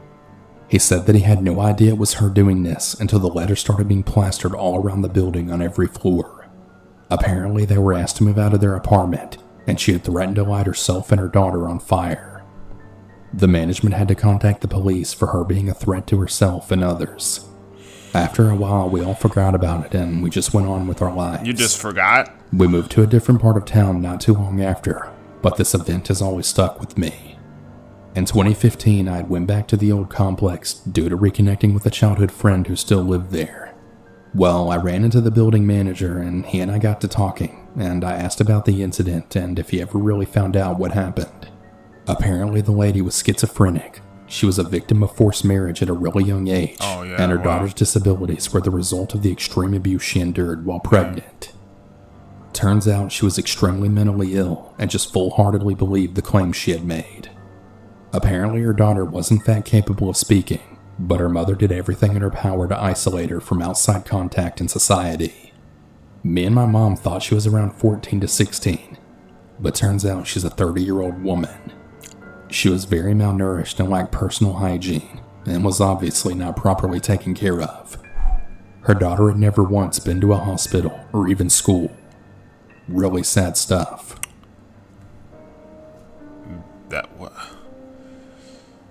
I'm now a 32-year-old female, and at the time, this story took place when I was 13 years old. One night I was staying over at my friend's house, who, for the sake of this story, we'll call Kate. She lived in a really sketchy neighborhood that was just a few miles from our middle school. Her mom was a single mom and she was working late, so we kind of had the whole place to ourselves. Her mom had left the house full of junk food and she would let us rent movies on demand as much as we wanted. Since it was still bright out, we decided to go for a walk down by the pond and park area just a couple blocks away from her house. As we were heading back to our house, just about 1 or 2 houses away, a car then approached us from behind. Now, I didn't recognize this person, but my friend Kate did. She said that it was her next door neighbor, Andy. Andy, if I can recall, looked to be much older, maybe in his early 50s. I remember him having a kind of grayish beard and he wore a baseball cap. He slowed his car down and Anybody named Andy, I always think of Toy Story. But let me look at the bottom of your foot. He had asked what we were up to for the evening. Kay told him that her friend and her were having a sleepover and we're probably going to prank call a few kids from our school and also stay up late watching scary movies. Andy just chuckled and smiled at the both of us. Man, I remember those days. The first, I'm not sure if it was my first, but first traumatic scary movie that I actually kind of started liking just because it was based on a true story was the Texas Chainsaw Massacre. Bro, oh my gosh. I'm talking about, I think it was either the second or third one, the one that was best made. That one was crazy. Wearing people's faces, bro. Crazy. 13-year-old girl. I didn't really like the way he had smiled at us. I don't know this stranger, and I was really surprised my friend had even given this much information. Appreciate but you. Maybe she knew him a lot better. Andy then told us in a really low voice. Well, Kate, I see your mom's car isn't in the driveway, so I'm assuming she's working late again, huh? Kate had then said in her usual friendly but completely oblivious tone. Yep, she has the late night shift again, so we get the house all to ourselves tonight. Andy returned that same creepy smile, then said, Alright, well, you girls have fun at your little sleepover, and don't get into too much trouble tonight. And then with that, he slowly drove past us and then pulled his car into his driveway. As we walked up our driveway, we saw Andy walk into his house, still staring over at us. Once we got inside Kate's house, I had started asking her about her neighbor. I told her that he sort of gave me the creeps. Kate said that she agreed he is sort of creepy, but she didn't really think he was any sort of danger or threat at all. Now, Kate was always more of the trusting, carefree type, while I seemed to always be the paranoid, more cautious goody-goody. So we made a pizza and we grabbed a bunch of snacks and started watching some movies, and we also had fun chatting with a few friends on AIM afterwards. Right around midnight or even 1 a.m., Kate's mom still wasn't home, and we were just starting to fall asleep in our sleeping bags in the living room. The TV was still on, and it was playing some kind of scary movie in the background. Suddenly, Kate had clicked the TV on mute, then lowered her voice. She then said to me, I think I saw the motion detection light go off and on in our backyard. She then quietly got up to peek out the window overlooking their backyard. Huh? I very slowly tiptoed over to her and asked if she saw anything. She didn't see anything, but not too long afterwards, we then saw the light turn on. We really tried our best, but we couldn't really see anything outside. Kate decided to go into their basement and see if she could get a better look through the window down there. We crept down to the basement stairs, being very careful not to trip in the dark. We also didn't want to turn on the lights just in case whatever was out there would see us. I don't know why Kate was suddenly taking this so seriously, since she was usually the more laid-back friend, but maybe we were just both being super paranoid from all the scary movies we were watching. I don't know. Give you a call. There was a very large window next to a door on the far side of the basement. The motion detection light turned on yet again, spilling in through the window so that we could see a little in the small basement. Suddenly we heard the door that was leading out to the backyard in the basement start to rattle. We both jumped and screamed. The window on the door was covered by a set of blinds, so we couldn't see who was on the other side, but we knew someone was definitely trying to open the door. Fortunately for us, it was locked with a deadbolt, but nonetheless, we were still scared shitless. Kay grabbed a baseball bat lying on top of a sofa and began edging towards the door. I whispered at her to get away and that we need to get out of here and maybe call her mom or the cops. But Kate, always being the more brave one, then very carefully lifted a corner of the blinds on the door window. Whoever was on the other side was still trying to get the door to open. I want to actually start Kate lifted the blinds, a little bit and lo and behold, sooner. It was her neighbor, so it's not Andy. Too late for everybody. But I'd be busy. But I do want to start like trying to stream like, well, West Coast time, at least by like, the earliest I'd like to start is like 4 p.m. I think that's pretty decent. Like 4 p.m., 4:30. Almost 12 a.m. Oh, you definitely like, you have to be like the Midwest then.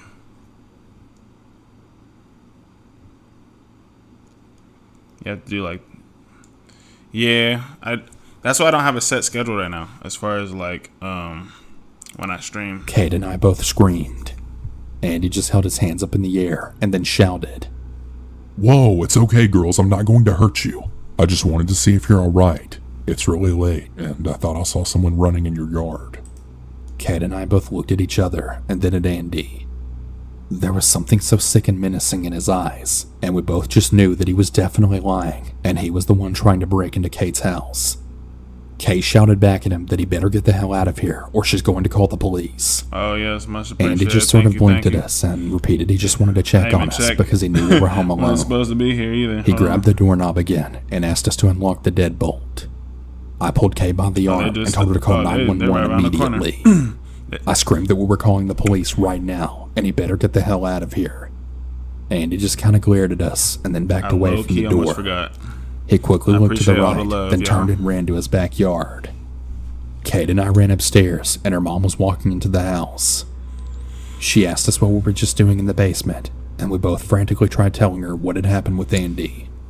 Her mom was very shocked, but didn't think it would do anything to call the police, since technically he didn't break in or hurt us. Kate and I were both really freaked out, and we wanted her mom to call the police and report him, but she just kept insisting that there was probably nothing they could do.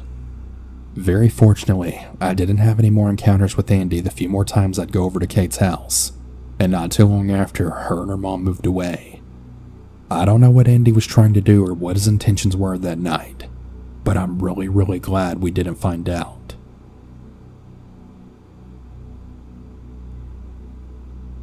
I'm not even quite sure where to begin, but I guess I'll start with giving some background info. I'm now a 25-year-old female, but when I first moved into my apartment, I was only 21 or 22 at the time. The apartment complex I lived in was very quiet for the most part. Lots of younger families and old people lived there. It was also in a golf course community in my hometown, which was a smallish town with very moderate crime rate. When I moved in, I didn't know the neighbors to the left of me, but about 2 years into my lease, there was a middle-aged couple that moved in. I never got their names, but somehow the husband knew mine, which actually wasn't too odd because the old people there are really chatty, and I'm sure in passing they learned my name. I'm a very intuitive person, and I can usually pick up cues when someone isn't really good people. My first few instances with the husband, I immediately got really weird vibes from him. In hindsight, he didn't really do anything out of the normal at first. It was just a gut feeling I had. Whenever he was with his wife and I would try to talk to him, the husband would cut his wife off and try and talk for her, it seemed. Really weird, but okay. Well, after about a year of my boyfriend moving in with me, he fell off a golf cart on Christmas Eve and suffered a traumatic brain injury. He wasn't allowed to drive for 6 months, so I was responsible for taking him to and from work during those 6 months. He's a workaholic and he works really late most of the time, so I was alone at the house until 10 to 11 most nights. Somehow or another, this creepy next door neighbor finds out that my boyfriend had a TBI and that he wasn't driving. Now, this guy knew that I was alone on most nights, and he decided to purposefully do things to fuck with me. There's one instance that sent chills up my spine, and still really sticks out in my memory and makes me absolutely thankful we moved out of that apartment and into a house in the country 20 miles away. So one night I get home from the store or hanging out with a friend, and like always, I sat in the car in the parking lot playing on my phone. Doors locked, of course, because I'm paranoid. And after maybe about 10 minutes, as I'm about to turn the car off and then go inside, I look to my far right and I see my next door neighbor standing in the breezeway of the building directly across from ours. It's maybe 9 p.m. by now, so I just assume he's walking his dog or taking the trash out or something. I don't know what just happened. I'm thinking it might be the air. Something was happening, bro.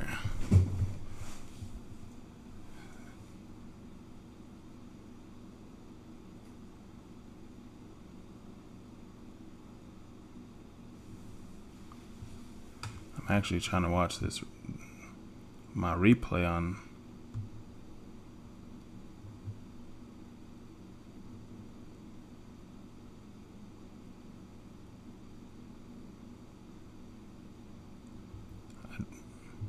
Okay, I just saw my replay, but it was something over this area, like as if something fell or whatever, but I was guessing it was because the air was blowing, but that's kind of crazy. I ain't gonna lie to you. I resumed to playing on my phone and I decide to look up once more. He hasn't moved. He's standing in the breezeway with the light behind him, so I can just see a silhouette, but I just know for a fact it's him. I gotta remember that DoorDash is coming, so I'm gonna hear either a knock or ding dong, so I don't get scared from that. Creepy exes.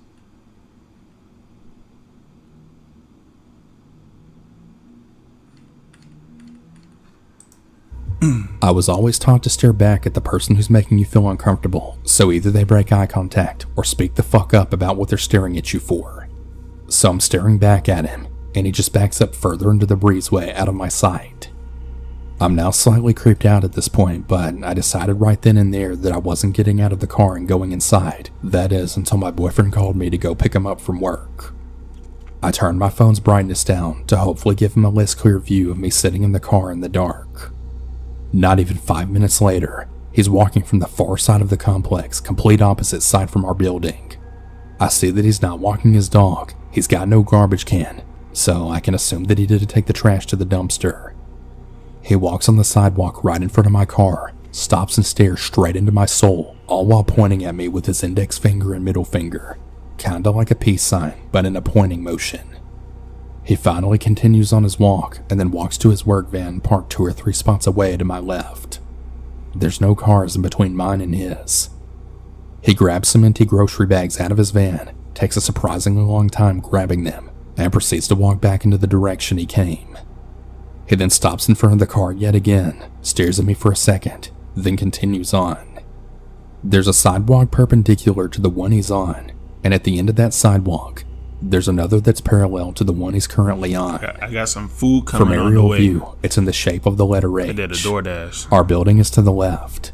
So I'm not trying to get scared by either the knock or the doorbell when it happens. I feel like it's supposed to happen like the next 1 or 2 minutes.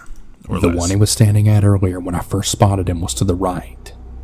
He stopped maybe 5 more times between my car and our apartment building, turning back to face me every time he stops. This sent chills down my spine, and I immediately texted my boyfriend to let him know the weird neighbor was being a creep and that I felt like he was purposefully trying to scare me. I go pick up my boyfriend and we arrive back home on total edge from this creep. My boyfriend leaves something in the car, so as I'm approaching our front door to unlock it, he jogs back to the car, and lo and behold, my creepy ass neighbor is walking up and saying hey to me, also using my name. Again, I've never once introduced myself with my name. That's crazy. I'm guessing another neighbor had said it in passing, but it still really freaked me out after this interaction while I was sitting in the car. There's a half dozen other things this guy's done both before and after this night that gave me the creeps. My boyfriend walked me to the dumpster and to the on-site laundromat because he was too creeped out. He's much more naive than I am by default, but he's not too naive to write this off as an innocent run-in with the neighbor. As I'm writing this, I feel like I can't even paint the picture of just how fucking creepy it really was. I mean, maybe I really was overreacting, but my gut at the time was telling me something was off, and I listened. I'm a therapist who goes to therapy, and some people. I don't like naive people. Naive people be, oh my gosh, the crime stuff is intriguing. It most definitely is. This one's actually like true stories, creepy stories. This one's specifically like neighbors. So you see how long we've already gotten, about an hour and some change in. But these get your mind running. This story happened to me when I was a 13-year-old boy. I lived in an old house built in the 1980s. When we first moved in, we had met a neighbor. Let's call him Bob for privacy reasons. He had brought over a cake for a welcoming gift. We thanked him, and we had later talked about just how generous he was, given the fact that we had never received a cake from a neighbor before. Fast forward a couple of months, and he begins to get weirder and weirder. For example, he started showing up at my bus stop in the afternoon, even though he didn't even have any kids. I told my parents this, but they just brushed it off, assuming that he had a good reason to be there. He had started to show more interest in me and my brothers. Let's call them Nathan and Gabe. Nathan is my older brother, and Gabe, my younger brother, was 12. He would soon begin to knock at our door and ask to eat dinner with us. My parents had started to think that he was a bit strange, and they began to say that maybe he had mental issues or something. I had told them that that was no excuse, and he was really making me feel unsafe, but my parents brushed it off, saying that I was overreacting. No. They left for an anniversary trip, leaving me and my brothers home alone. The day went by like normal, with the occasional weird stares from the creepy neighbor. But other than that, it was pretty normal. Hey, you still gotta 8 trust your p.m. gut. rolled around, and then by 9 p.m., Gabe was asleep, leaving me and Nathan awake. Nathan was in his bedroom, which just happens to be all the way across the house.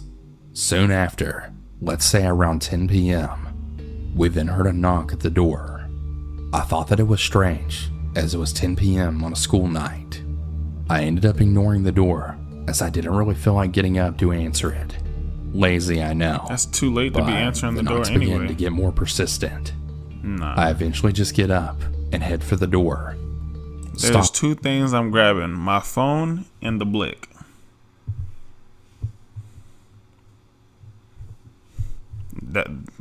That's the only two things I'm grabbing if I'm going to the door. Anything past like 10:30.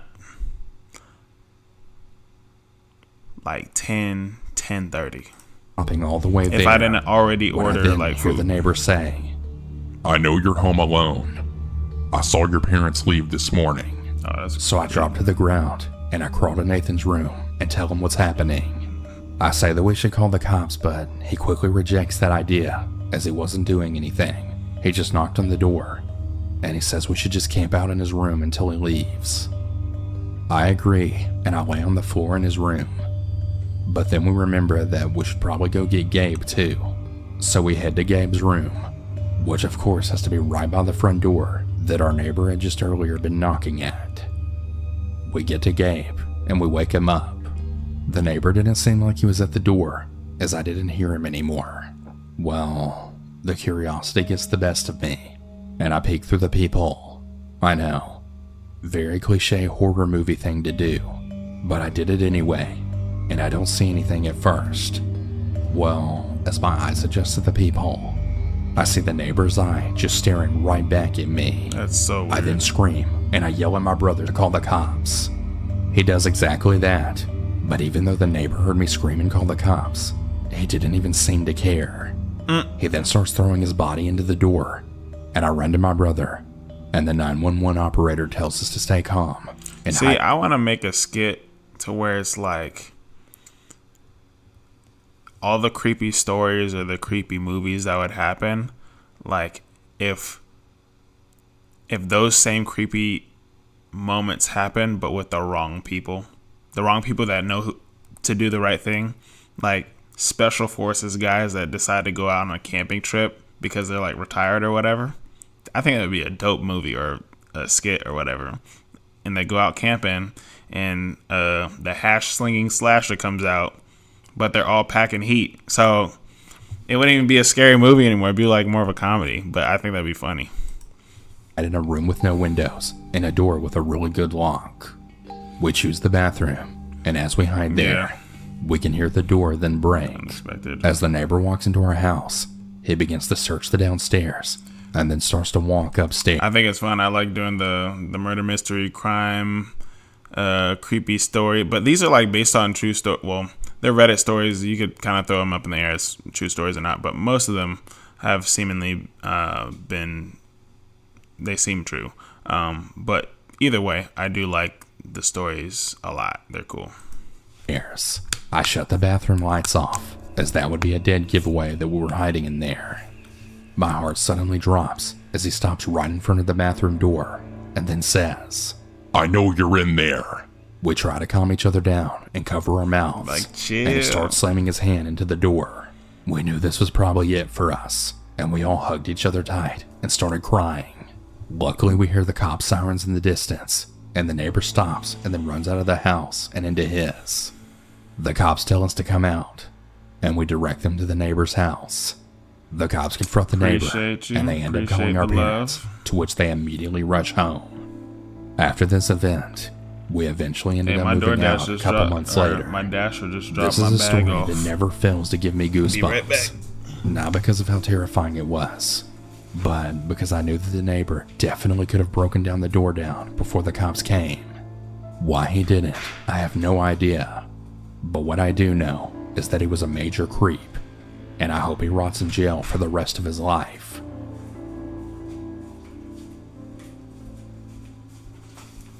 This happened 9 years ago. I had just ended a 4-year relationship and had moved into an old building in town. Alright, so check me out. So I got me a cream soda pop. Come on. So cream soda pop. I got me the lobster, how you say it? Biscuit, whatever. Soup situation with the lobster joint. Come on now. Then I got me some fish and chips. So if you got your nighttime snacks ready,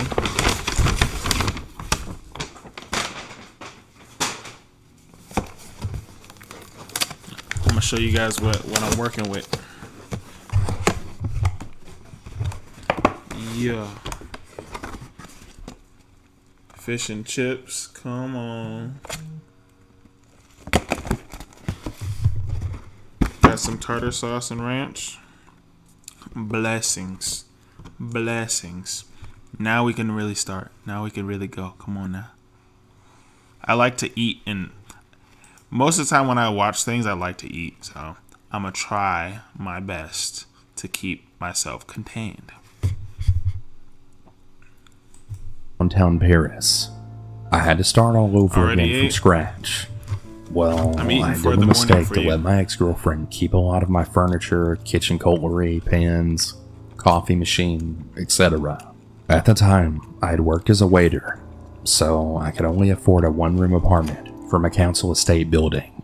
It was really old and barely even clean, but at least I had a roof over my head. The first 2 weeks, nothing had happened, but quickly, I began to hear someone talking at night. It was kind of like mumblings. It basically said, "Just go and die already." Oh. When I looked into the door, Judah, I saw a scrawny, shirtless guy smiling and scratching the door with his finger. This became a thing every 2 or 3 nights. He would come and threaten me through the door, or sing songs with a really childish voice. I thought about opening the door and asking him what the fuck he wanted, Who's man? but I was afraid that he had a knife or something, and I couldn't see his hands while looking into the door, Judah. What really stunned me is that he acted totally normal whenever I stumbled upon him during the day, and he actually denied being the one to do this at night. I even got mad at him for it, but he seemed to genuinely not understand what the hell I was talking about. One day I came home with a girl that I'd met at a bar that I was working at. For some reason, she had left during the night, and I went back to my sleep. bad. The mumbling started again, only this time You want something to eat? Here you go. It's a fry. it felt really close. I opened my eyes, only to witness the scrawny neighbor now headbutting the wall and singing what sounded like a mix between religious chants and also a lullaby in slow motion. I was honestly totally paralyzed by the fear. I tried to communicate with him, but he was just grinning, and he ended up exiting the apartment by himself. I decided I had enough, and finally decided to call the police. They took him in all right, and he ended up getting put into a psych ward. Apparently this guy had been diagnosed with schizophrenia, and he was put in a psychiatric hospital because of it. He wasn't supposed to live at his place anymore. He had apparently ran away from the hospital 2 months ago. Well, He initially got sent into the psych ward after bashing a shovel into a postman's head, putting him into a coma. excuse He you. did that for absolutely no reason at all. I never saw him again, and I moved out 2 years after that.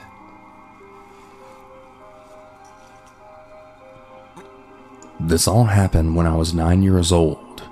Growing up, we would always go to my grandmother's house, but at the time, Cream soda just hit different when you got the food busting, and it's exactly what you wanted.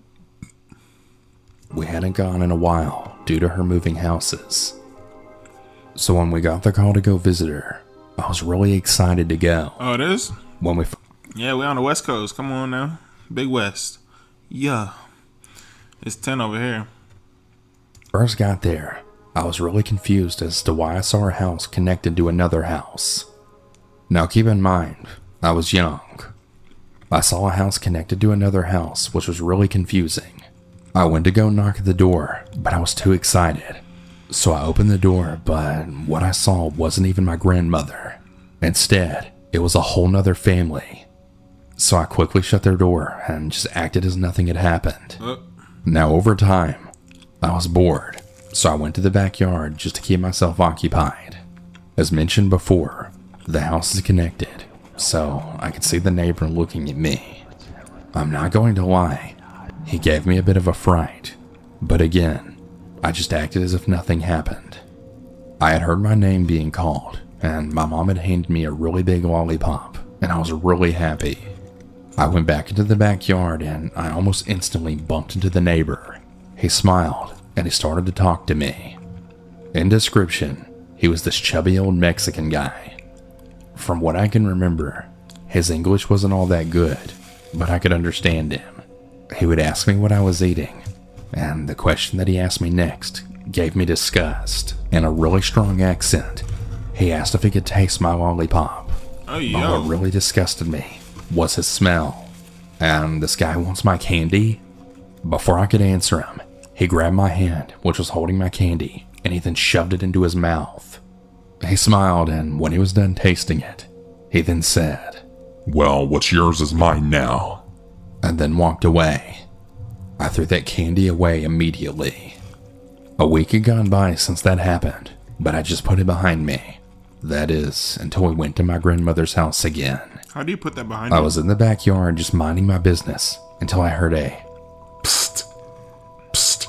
Hey, over here. I had quickly stopped what I was doing, and I had tried to hear where the sound was coming from. There was this old shed, and I was looking at it, and I was kind of debating whether or not to check if the sound was coming from inside there, until I heard that same sound yet again, now louder. As stupid as I can be, I then went into the shed. This is where I'd like to remind everyone listening that this story contains sexual assault. Also, I'd like to say that I'm a girl. Anyways, back to the story. As I went into the shed, I had felt a hand grab onto mine so hard, and I thought that it would break. And before I knew it, I was pinned down to the floor. I had felt my shorts being pulled down. I didn't scream, cry, or shout. I was in shock. Everything just happened so fucking fast. I then heard him unbuckle his belt. Once again, I heard my name being called, and so when reality hit me, I then very quickly pulled up my shorts and ran to my mom. She asked if I was okay, and right there, I had wished that I told her, and I had wondered if it was okay for him to do that to me. Keep in mind, I was a child. I didn't know what he was going to do to me at the time, but I knew it was bad. He was an adult, and I was just a kid. I had even wondered if I told my mom, would I be the one to get in trouble? I know, stupid. That's like the biggest correlation with kids and things that happen like that, is that they think they'll get in trouble. So then they'd be in fear of like even saying anything. Sad. But again, I was a kid and I didn't really know how this stuff worked. I wish that this story stopped here, but sadly it doesn't. Summer eventually came and there was a pool at my grandmother's house, so some of my family went to her house to have a pool party. And of course, guess who got invited? The neighbor and his family. We were all having a lot of fun, but what was really weird to me was that I don't remember seeing the neighbor's family. I only remember seeing him. I was in the water, and guess who was with me, right beside me? Yep, the neighbor. The neighbor had some fucking nerve being so close to me. But since my family was also around, I didn't really think too much of it, until he swam closer to me. He gave me a smile and looked somewhere else. I thought nothing of it, until I then felt a hand touch me from down there. I was shocked. The bitch was touching me. I had looked around to grab anyone's attention, but they were all just busy laughing. I wanted to scream for my mom, but I didn't, because, well, once again, I thought that I'd be the one to get in trouble. I quickly got out of the water, and again, just stupidly acted as if nothing ever happened. I didn't tell my mom, and I really wish that I had. I'm now 19 years old, and I'm about to be 20 in a couple of months. This experience really fucked up my life. I eventually told my mom what happened to me, and I'm now going through therapy. This guy was a dad himself, and for him to do that to me, it's just beyond fucked up. So to the neighbor who did this and absolutely traumatized me for life, fuck you, and I truly hope we never meet again, you pathetic asshole.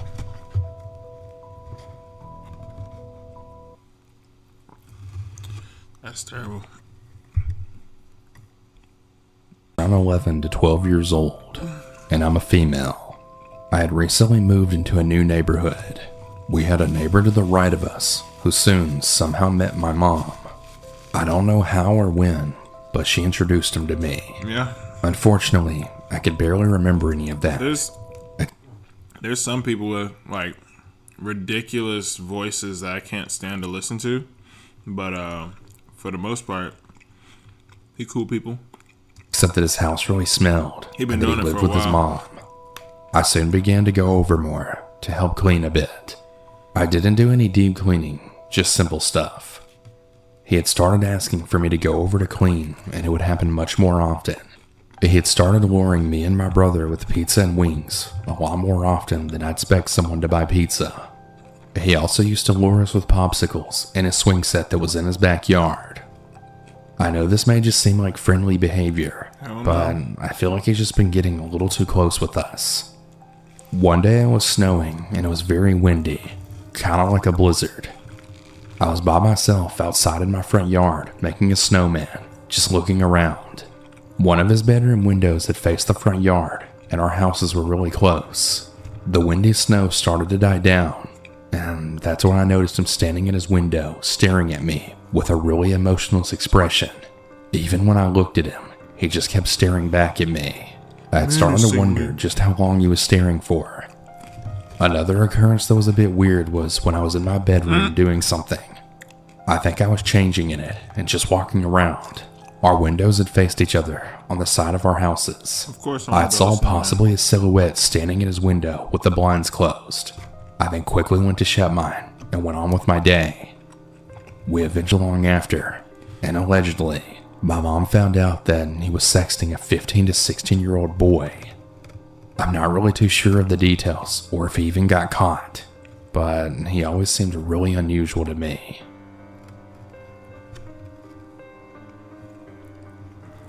I'm a 25-year-old female, and I had just bought my first home in December of 2019 in West Michigan.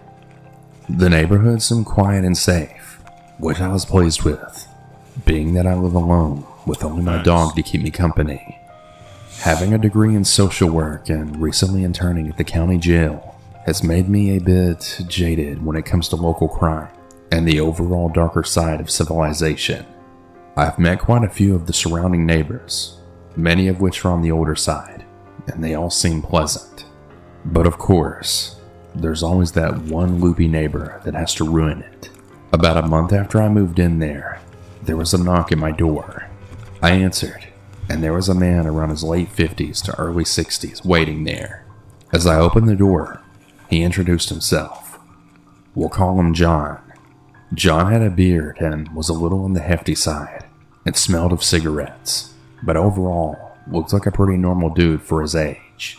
He told me he lived a few doors down and he had welcomed me to the neighborhood and said that he's a good handyman. So if I ever needed anything, I could let him know.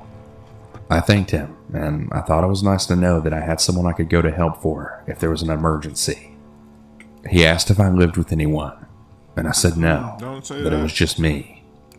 It struck me as slightly odd that he would ask, but It's as a new house owner, adulting female by yourself, even if you work, whatever, don't say that you're by yourself. And of course he'd say he's a handyman. Oh, you need fixing? Now he's gonna be in your house and you can't do nothing about it. Crazy. I figured I was just being paranoid. As the conversation ended, John said, "You know, you're a really beautiful girl." Of course. Yeah, very pretty. And he smiled at me. I smiled back and thanked him, although shivers had ran down my spine. After he left, I thought about his comment for a while. Had he been a decade or two older, It may have come off as more of a cute thing that an elderly man might say to a younger woman, but the way he said it struck me as quite odd. As the months passed, we casually waved to each other as neighbors normally do, but I didn't directly speak to him again until just a few weeks ago, almost 1 year after our first conversation. That's wild. I was raking leaves in the front yard, and I had my dog tied up to a tree so that he could lay outside in the sun and watch me. My dog, whose name is Newton, is a mid-sized mixed breed of what I believe is some type of shepherd. I got him from a local shelter when he was just a pup. He's a real cutie, and he's very gentle and calm around me, but he can be quite protective, and he isn't always the fondest of males that he isn't familiar with. While I was raking the leaves, John comes over on his riding mower and starts to mow the unfinished side of my lawn. I was a little annoyed because I was right in the midst of learning how to take care of fall leaves for the first time, but I didn't let this show and just continued finishing up my patch. After he finished, he had hopped off the mower and he walked over to me and Newton. Newton's tail was wagging, but it was apparent that he was also a bit on edge. John and I spoke for a moment and I thanked him. Then John turns to Newton and he puts his hand out. Newton sniffs his hand and he begins to growl a bit. As I'm attempting to hush him, John proceeds to swat at his face in a playful gesture. Not a smart move to pretend to smack a dog who's visible. Babies and dogs are great indications to know if they're good people. Unsure of you. Newton then breaks out in an episode of nervous barking. Embarrassed and not wanting to annoy the other neighbors, I try and console Newton. Then to my surprise, this grown adult man gets down on his hands and knees in a child's pose position right in front of Newton and actually begins to whimper like a dog. I stared in disbelief, praying that no one else was watching this horribly awkward moment taking place. My eyes quickly dart to each surrounding house looking for witnesses, and then stop on a woman that's watching us intently from John's side of the fence. John eventually gets up from the grass and he told me about his own dogs, and that he also lives with his ex-wife in her basement. What? He went into all kinds of details about their marriage and how it didn't work out. Basement dweller. Because he liked to party, and she was more of a homebody. I assumed that his ex-wife was the woman who had been watching us interact from their yard. Before he left, though, he had told me that he was moving out in the spring, but that he would be around in the upcoming winter to snowball my driveway if I'd like, for $50 each time. I told him that I'd let him know, although I thought to myself that $50 was a bit steep for such a small driveway. After this conversation, I saw him once again last week when I brought my trash out. I saw him out of the corner of my eye waving to me from his driveway, but ignored him, not wanting to invite him into conversation as I was leaving for work soon. While walking back to my garage, I had heard him yell, "Hey there!" So I had no choice but to turn and give him a quick wave and nod. Aside from the whole whimpering like a sad puppy thing, he just generally gave me the creeps. And earlier today, my impression of him being an outright weirdo was reinforced. I was walking Newton around the block in the late afternoon. I started to shovel quickly when I came across John's house, hoping he wouldn't be outside, but of course he was, as he always coincidentally seems to be outside when I am. He yelled hello to me as he very swiftly walked out from his garage, and I very reluctantly paused by his mailbox and greeted him. "I broke my wrist," he sputtered out. I looked to see his right wrist was in a cast. "Oh no, how did that happen?" I asked. "I don't know," John said. I wondered how a person could totally be unaware of how they broke a bone. "I guess I'm just old. I'm probably..." So he ran outside just to strike up conversation about how he broke his wrist, and he doesn't know how he broke his wrist. Dumb. "About the same age as your dad, right?" John asked. "Yeah, probably pretty close," I replied. He then did his usual thing where he talks about things that I couldn't possibly care less about. Like about his new glasses and how he was also in the military, so he was able to get free gear from the VFW. He stuck out his hand to Newton again, and I had to remind him that Newton wasn't really fond of men that he didn't know that well. He offered to get Newton a bone, but I shrugged off the idea, not really wanting to prolong our conversation.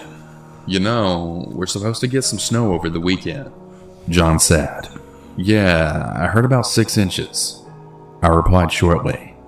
I really loathe small talk, and I'm really horrible at faking interest in topics like the weather. Yeah, well, I'll snowball your driveway for you if you want. I do Margie's driveway there in that brown house, John then says as he points across the street. Oh yeah? It'll be around $50, right? I asked. I misspoke the last time we talked about it. We could work something out. Maybe $25 or whatever you can pay. I know times are tough because of the pandemic and whatnot.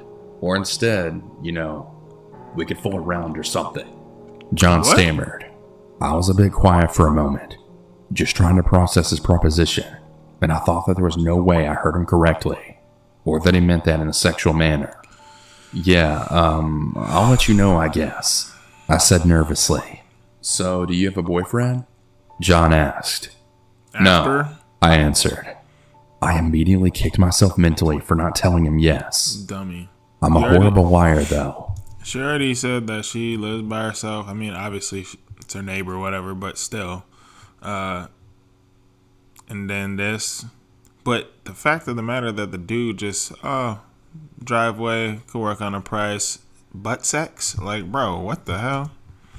It doesn't come to me naturally, which can really suck in these types of situations where it could be useful.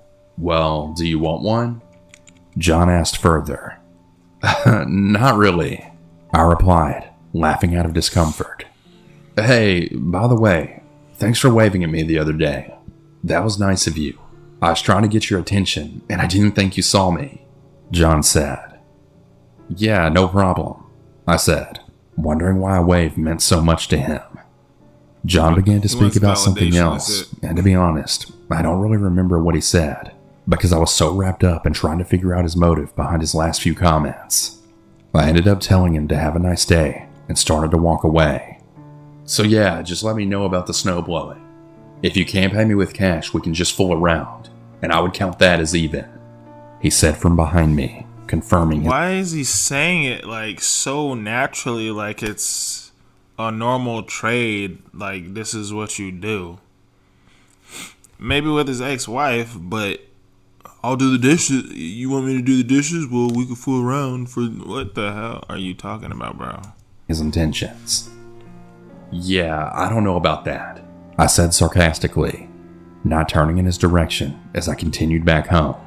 Oh, okay. Well, no big deal, John said in a weirdly friendly manner.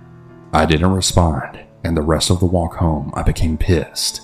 Pissed that I didn't tell him I had a boyfriend or tell him to stay the hell away from me. Pissed at how he was so nonchalant and direct, and assuming that there was even a sliver of chance that I would be down to basically prostitute myself That's what? That's what I'm saying. A 40-minute shovel job? Pissed that I now feel uncomfortable inside and outside of my first home that I've worked so hard for. Pissed that so many young women, as well as men, are put in similar situations, or far, far worse.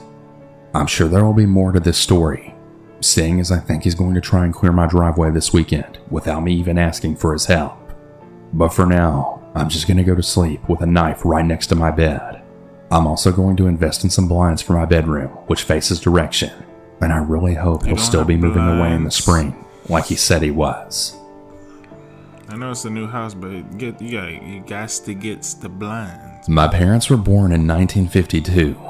Their first child, my sister Janie, was born early in 1958. The story takes place at the very beginning of 1959. Now, my father was away on business, and I wouldn't be born until very late in 1960. So my mother and my infant sister are home at the time, and they're both having really bad bouts of the flu. My mom decides to call her mother to come and help her. Now, it's in the middle of the night. My mom, dad, and sister lived in New York City, Manhattan. Grandma lived in Queens and Flushing. So my mom calls her mom, and she asks her to get a cab and come into the city. Grandma says sure, okay. So enough time goes by for Grandma to arrive. My mom then hears a weird scratching sound on her front door. She's a little spooked, and she says, "Mom, is that you? If that's you, why don't you ring the doorbell?" There was no response other than more scratching. Now my mom is really spooked, but asks once more, "Mom, is that you? Whoever it is, if I don't get an answer right now, I'm calling the police. And then just more scratching at the door. So as you can imagine, my mom picks up the telephone and then dials, I guess in the late 1950s, just the operator, since there was no 911 yet. Operator. Hello, my name's Miss O'Donnell. Someone's scratching at my front door, and they're not answering when I ask them to identify themselves. The operator then says they'll send a car over. The cops arrive fast. They find outside the door a very old man in his pajamas, barefoot too. He was a neighbor, and he lived on another floor with 2 of his daughters. He had some kind of senility or Alzheimer's, and had gotten out somehow. And his only crime was trying to find his way home. It's honestly kind of sad when you think about it. He was really lucky that he had picked my mom's door to try and get into. Any other apartment, and no one would have heard him, and he would have gone outside in bare feet. And it was like single digits outside at the time, midwinter, and like 3 o'clock in the morning. His daughters came down the next day and had thanked my mom for saving him, and apologized profusely for their dad disturbing her.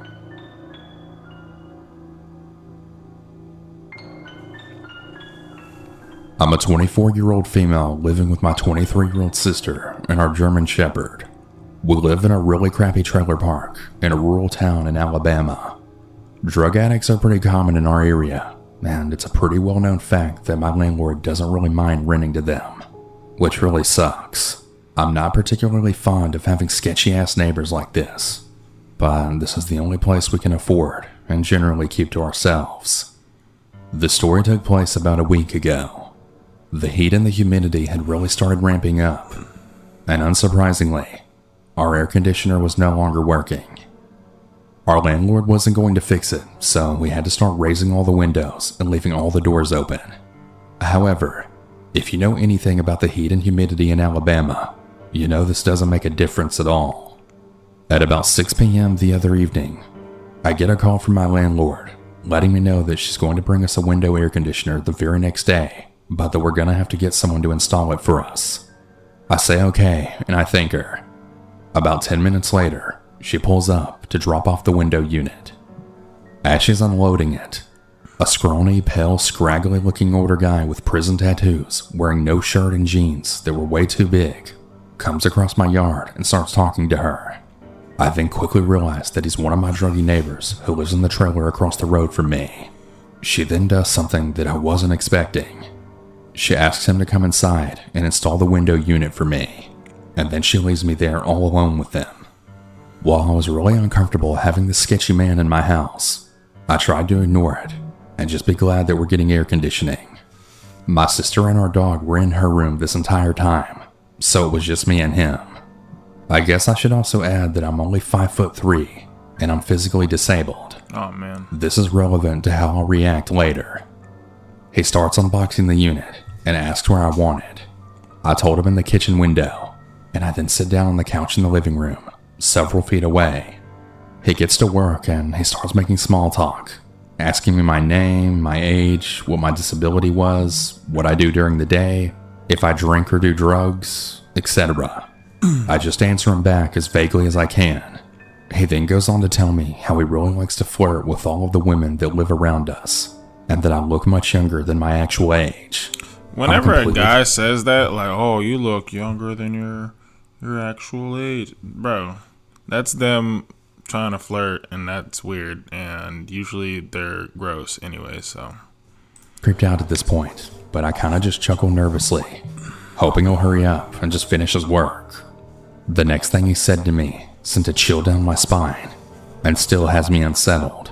He then informs me that he's already met my sister, and apparently, she told him I'm home alone while she's at work.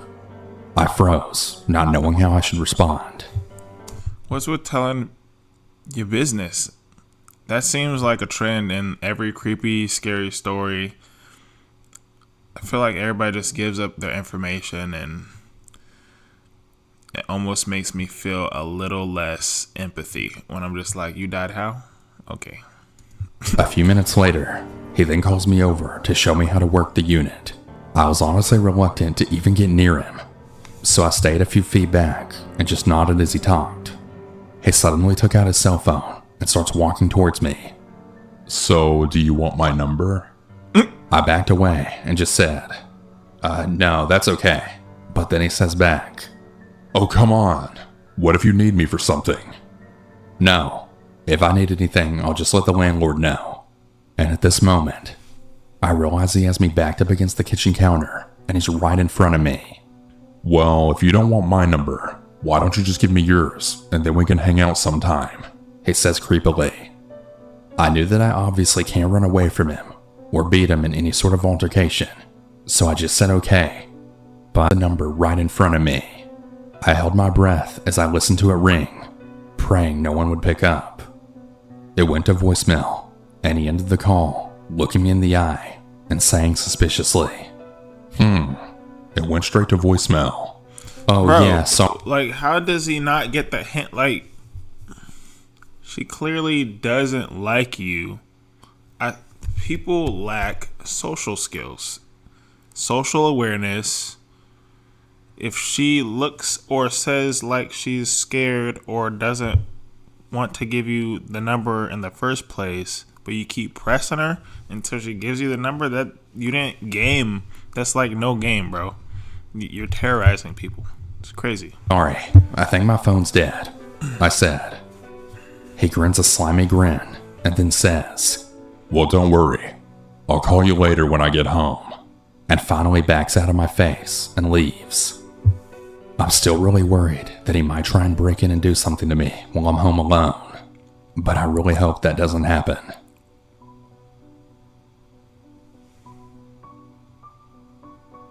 I used to live in a condo with my mother for part of the year while in college. The neighbors were really great, and it was an okay neighborhood for the most part. However, things had changed really fast. This couple had moved into the 2-story condo next door. They believed if they fixed it up, they could sell it with a profit. Now, this seems pretty normal, except for the fact that they were 2 junkies, and they only worked on the condo in the middle of the night. Every night, with no concern for anyone, they would work away, making as much noise as possible. We tried to bear through it though, since it should only take about 6 months, right? Wrong. It took 2 years, and they would purposely work right next to my mother's bedroom. A few times, they would fuck up our electricity on the hottest days of summer. When my mother complained, they half-assed an apology, and as she walked away, they actually said, Should have killed the bitch and her stupid ass cat. Finally, they tried selling it, but no one would buy it because they absolutely ruined the condo. They eventually just rented it out to some relatives, who, surprise, surprise, were also junkies. Surprise. Their kids would destroy property of everyone else's, and whenever they were confronted about it, they would pull a gun on them. All of the other neighbors began moving out of fear. The police wouldn't do anything, and if you called, Wow. you can be sure your life was in danger, when it should have been the opposite. My mom only got 2 to 3 hours of sleep for a year. She once called the police, and the male neighbor came over and actually slashed her tire, Wow. and just enough so it would bubble and pop on the road. The scary part is, but they didn't even care that she babysat 2 infants and drove them often in that car. They were willing to kill her and 2 babies. The last straw was when they pointed a shotgun at the window I was looking out of on the 4th of July. My sister ended up buying a new house, and we all left and just went to live with her. That's crazy. Police wouldn't do nothing. I recently really got That's into like listening. really feeling helpless in your own, place where you're supposed to feel comfortable. Oh, I got something in my eye. To scary stories, which gave me the desire to share my own. About 5 years ago, I was a freshman in high school. It was late May, and I was up really late studying for a Spanish final. At about 12:30, all of our dogs started barking like crazy. It was slightly off-putting, as my family lives in a very nice Southern California neighborhood with meager crime rates. But I just shrugged it off, thinking that they just saw a raccoon or maybe a skunk outside. The dogs continued barking for the next 5 or so minutes. I went out there and I tried to calm them down, but nothing seemed to do the trick. Eventually, my dad, who was very groggy, walked downstairs. As he reached downstairs, we heard a loud thud coming from outside. I jumped, but I tried to reassure myself that it was only an animal. At this point, the dogs were now growling at the window. My dad didn't want the dogs barking to wake up my mom and brothers, so he decided to go outside with a flashlight and broom to scare off the animal. I anxiously watched from the window as he then went outside to check what was causing this commotion. As he had pointed his flashlight towards our trash cans, he screamed in a way that I'd never heard him scream before. Within seconds, my mom was downstairs with me. She ushered me away from the window and back into my room, where I then continued to watch from my bedroom window. What I then saw was that I found out that she was begging my dad for refuge in our house because her husband was drunkenly abusing her. She claimed that she lived next door to us and then ran to our house after the abuse began. Although we had never met that set of neighbors, we had just moved to the house about a month prior, and we just... First off, if they've already lived there, she's set in a panic because of her situation. She knows she should have some neighborly relationship with somebody. She would know that they're like brand spanking new. So that's helping or not. That's still kind of weird. I'm just like, you don't know anybody else, but you decided to come over here? That's kind of crazy. Figured we hadn't met them yet. My dad then told her he would talk to my mom to see how she felt about letting a stranger into our house. However, when we walked inside, she pushed past the door. At this point, I could no longer see what was happening, but I could hear her. The woman had a really strong Eastern European accent, and when my mom offered to call the police, she said she already had. I waited in my room, really scared, unsure if the abusive husband would come to our house. I waited a long time to hear police sirens. Nothing. But they didn't come. I knew it. My dad then offered to call the police again, but she continually refused. See? I listened to my mom, sketch. saying she wanted to check on me and see if all the commotion woke me up. When she got into my room, she shut and locked the door and told me she had a bad feeling. She then called the police, and when asked, they said they hadn't gotten a call about domestic violence in the area. Come on, you gotta trust My your mom gut. told me to hide in the closet, which seemed really strange to me, but I listened to her. I could only hear muffled voices from this point on, but here's what happened from my mom's perspective. After leaving my room, she said the lady didn't seem worried anymore. Of course The not. woman with the bag went to wash herself off in the bathroom. My parents were in the living room, and my mom was in the middle of telling my dad that she had a horrible feeling about this, and that they needed to get her out.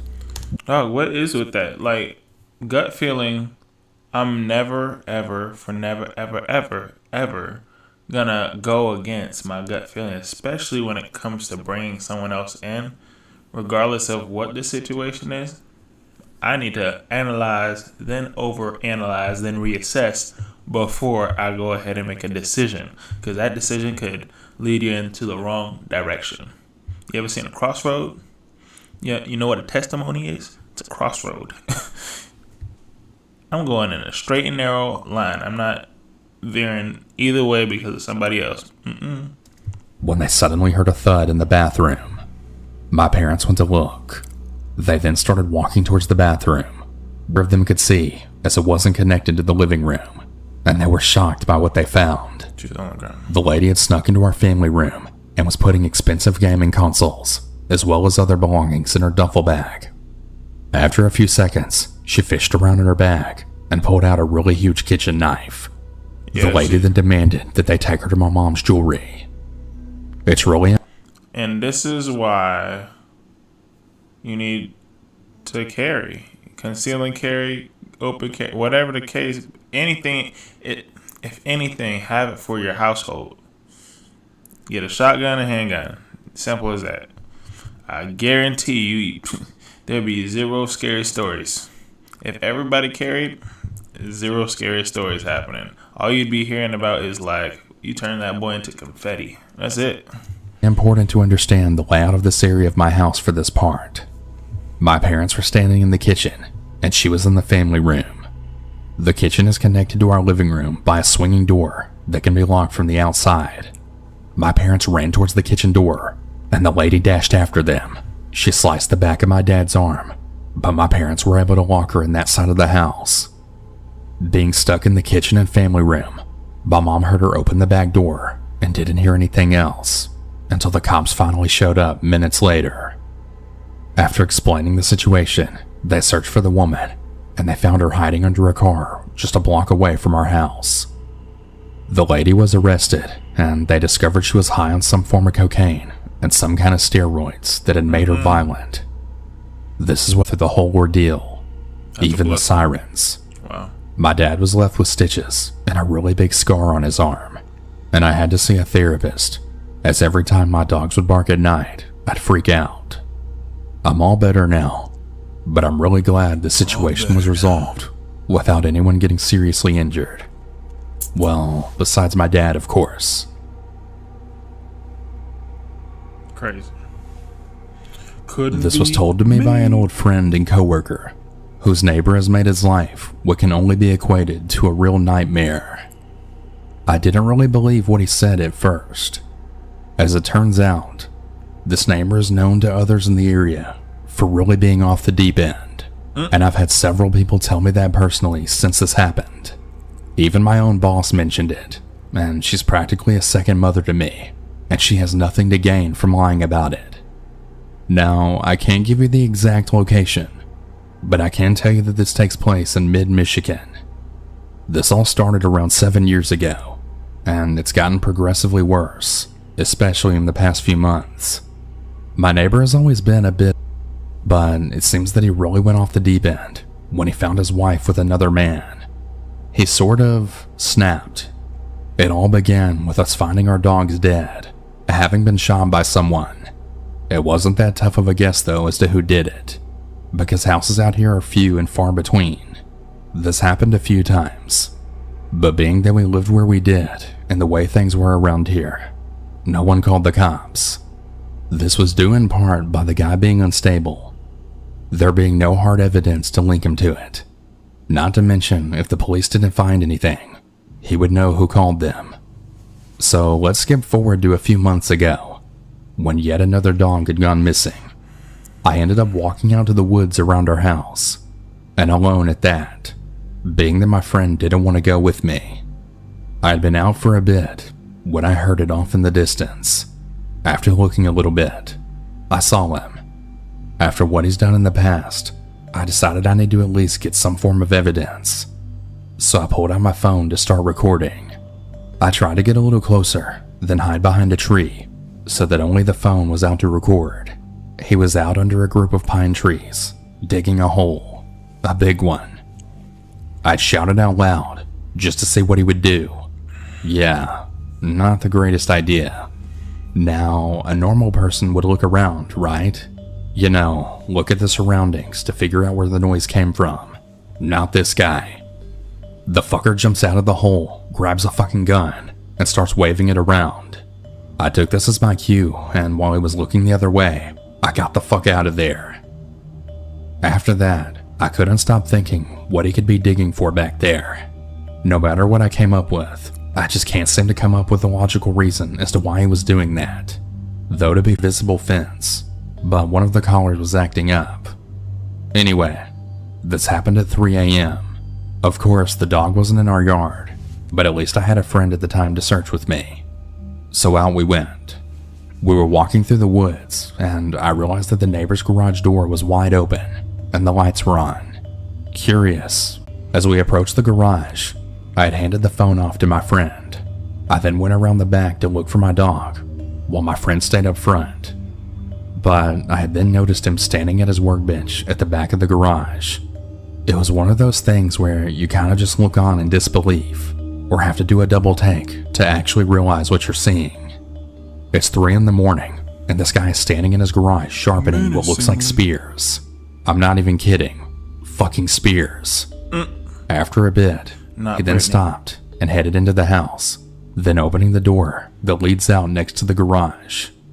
My friend moved to the side of the garage and watched. The light on the side of the house was on, and he was sitting nearby. The guy comes out and he picks up an extremely heavy black bag and puts it in his wheelbarrow. Now to put this into perspective, he's a big dude, and according to his own brother, he's able to bench around 500 pounds, so whatever's in this bag isn't normal trash. He stands there for a moment, grabs a shovel, and puts it in with the bag, and then starts off into the darkness towards the woods, in the same direction of the location that I saw him digging in before. After all this, I decided to head back over a couple nights later, this time making it to his garage, just in time to find him dragging another bag out. Bro. This time though, things got even weirder. He drags it out, and then he drops down and starts punching it, then proceeds to grab a golf club and starts whacking it even harder. He does this a few times, then throws the club behind him, and then puts it in his wheelbarrow. He then picks up his shovel, giving it one last good hit, then starts off in the woods again. The worst, I decided to make a bold move, or a stupid one, whatever you want to call it. Both. After seeing that he left to go hunting, I made my way to his house, and I went inside. What I thought I would find, I'm not really sure of, but I thought it ought to be worth it to take a look, seeing as I couldn't find my dog anywhere else around, and he's obviously been up to something. I made my way in, and I had started looking around, making my way from the basement up, but it was when I was on the second floor that my worst fears then came true. I then heard a sound that almost made my heart nearly jump out of my chest. The door downstairs then opened. He was back. In a panic, I ducked into the closet of the first room I came across, which was of course his bedroom. I closed the door and then crouched down, waiting for him to leave again. But instead, he made his way upstairs into the room, then sat down, his outfit and mask still on, leaning his gun against his desk. I sat there, not sure of what he would do, how long I would be here, if he would find me, or what he would do to me if he did. See, at that point, I you could hear waited for what yourself. felt like forever, but ended up You could hear your blood going through your veins. That's how quiet you gotta be. actually being a couple of minutes in Heartbeat in reality, your ears. until there was then a sound from downstairs. I couldn't believe my fucking luck. He jumped up and grabbed his rifle, and then ran downstairs. I took this opportunity to run down, following the stairs all the way to the basement, and then out while it was occupied. I don't think I'd ever ran that fast before in my life. I left the back door, and then sprinted off into the woods, and then finally made my way back to my house. So the good news is I'm alive, and the noise I heard when he grabbed his gun and ran downstairs for, it was the fucking cops waiting with a warrant for his arrest. I'm still trying to figure out what this psycho did, but I haven't gotten an answer from his brother or even the cops. I mean, I left a tip hinting to the woods, but as far as I know, no one has even stepped foot out there. At least, not yet. Currently, he's still sitting in jail, and I hope it stays that way for a while. wow, forever. So I have an update. Me and my friend had gone into the woods when we knew he wasn't home to try and see if we could find out what he was digging. We ended up finding where a ring of those spears were stuck in the ground with really large holes in front of them, some of which had been filled in. Of course, they were the traditional size for a grave, including being about 6 foot deep. I don't know what this fucker was doing, but I'm going to keep an eye out. Update 2. While the crazy neighbor was in jail, I ended up doing some work over the summer for his brother, who's slightly less crazy, but still a little off. He wanted me to dig a hole for him in the corner of the basement, supposedly for drainage, though oddly enough, he asked me to make it big enough for someone to be able to get down there. Right. The one thing I noticed while down there was the smell. It was that of something rotting, Oh, yeah. rotting meat in particular. It was that same kind of smell that you get from a bloated deer on the side of the road on a hot sunny day. Yep, there's definitely some dead Well, bodies why would down I there do this for sure. him? Well, the simple answer is that I've dealt with sketchy people before, and he didn't seem nowhere near as bad as his brother. And, well, I Hey, really needed sometimes them. the less weird, or the ones that are more quiet, they're usually the worst ones. The ones getting caught are the dumber ones. People that get caught, they dumb. The people that don't get caught, that's a problem. Money. Either way, I got the job done and got the fuck out of there. Maybe there was something sinister. Maybe he's just another tweaker, which is quite common out here. It's been a couple of years since I've talked to the person the story came from, but I could possibly reach out for further insanity. If I get any new info, I'll definitely send it in. As always, everyone, be safe out there. That's pretty good, pretty good. We actually got through it. I'm actually a little surprised. I was actually kind of thinking that I was going to be like, stop halfway, and then I'd be like, I'll probably do it later on, but hey, that was pretty good. I like that. Now let's do, I want to do like, what is it called? I do like Rotten Mango. Rotten Mango is pretty dope. This one right here kind of looks good.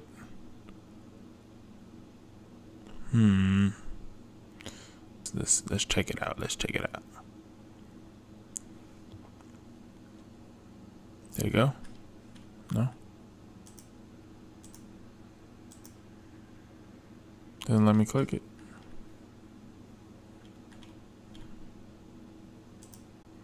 P. Diddy and his shenanigans.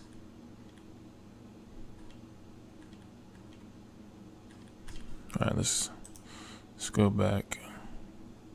Can we do anything? What the heck is it?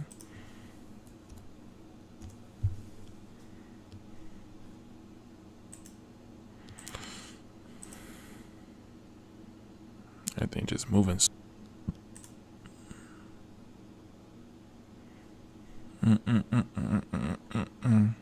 Dude, I watched the first Dune. I don't like Dune. Dune is whack. It's like trying to be extra mysterious for no reason. Dune is whack. So I was not gonna watch Dune Part 2 because that wouldn't have been any better, guaranteed. So, hey, who's that? That's me. Let's go to, where is it at? Watch later. I should have some creepy story stuff in here. Everything's just loading crazy slow right now. Oh, I wanted to watch this.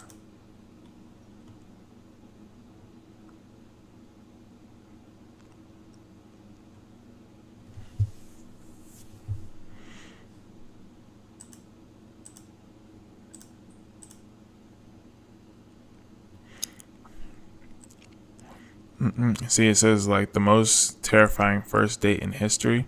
See, you gotta click on that because I'm trying to know what he told me. I'll put, We're here in a spooky field with a car on fire and a full moon and a weird house over the far side. Yeah. Have you got any stories that dude. fit this environment? I do. I have a really good one from out in Utah in the 1970s. This is actually one of the earliest stories that I covered. Actually, this is one of the first ones. So we don't have the names of the people involved. So I'm going to call them a man and a woman. But, you know, this is every bit their story. We just don't use their names. I think they actually didn't want their names used. That's what I recall. So back in the 1970s, there was this young guy and young girl who were the main characters of the story. And I think they met in college, and they go out on this first date. They go to a restaurant, a diner, and they got along fine, but there wasn't any magic. It was, you know, kind of a nothing date.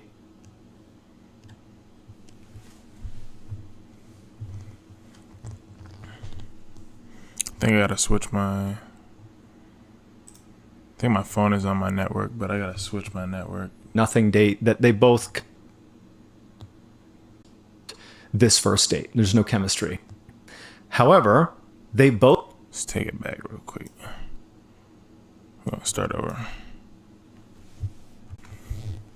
We're here in a spooky field with a car on fire and a full moon and a weird house over the far side. Yeah.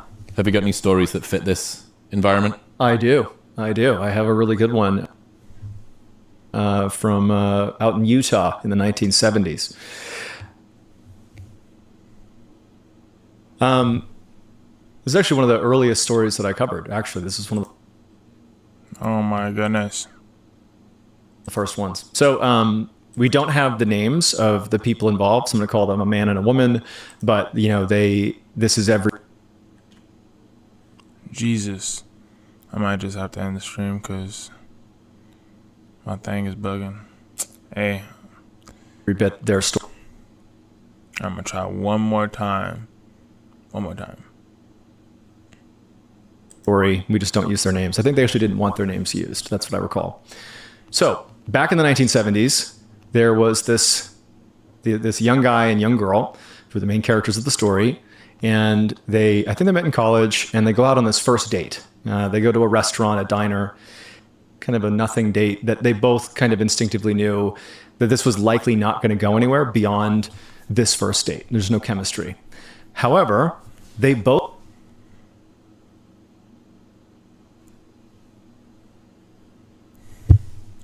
Yeah, I'm going to have to end it.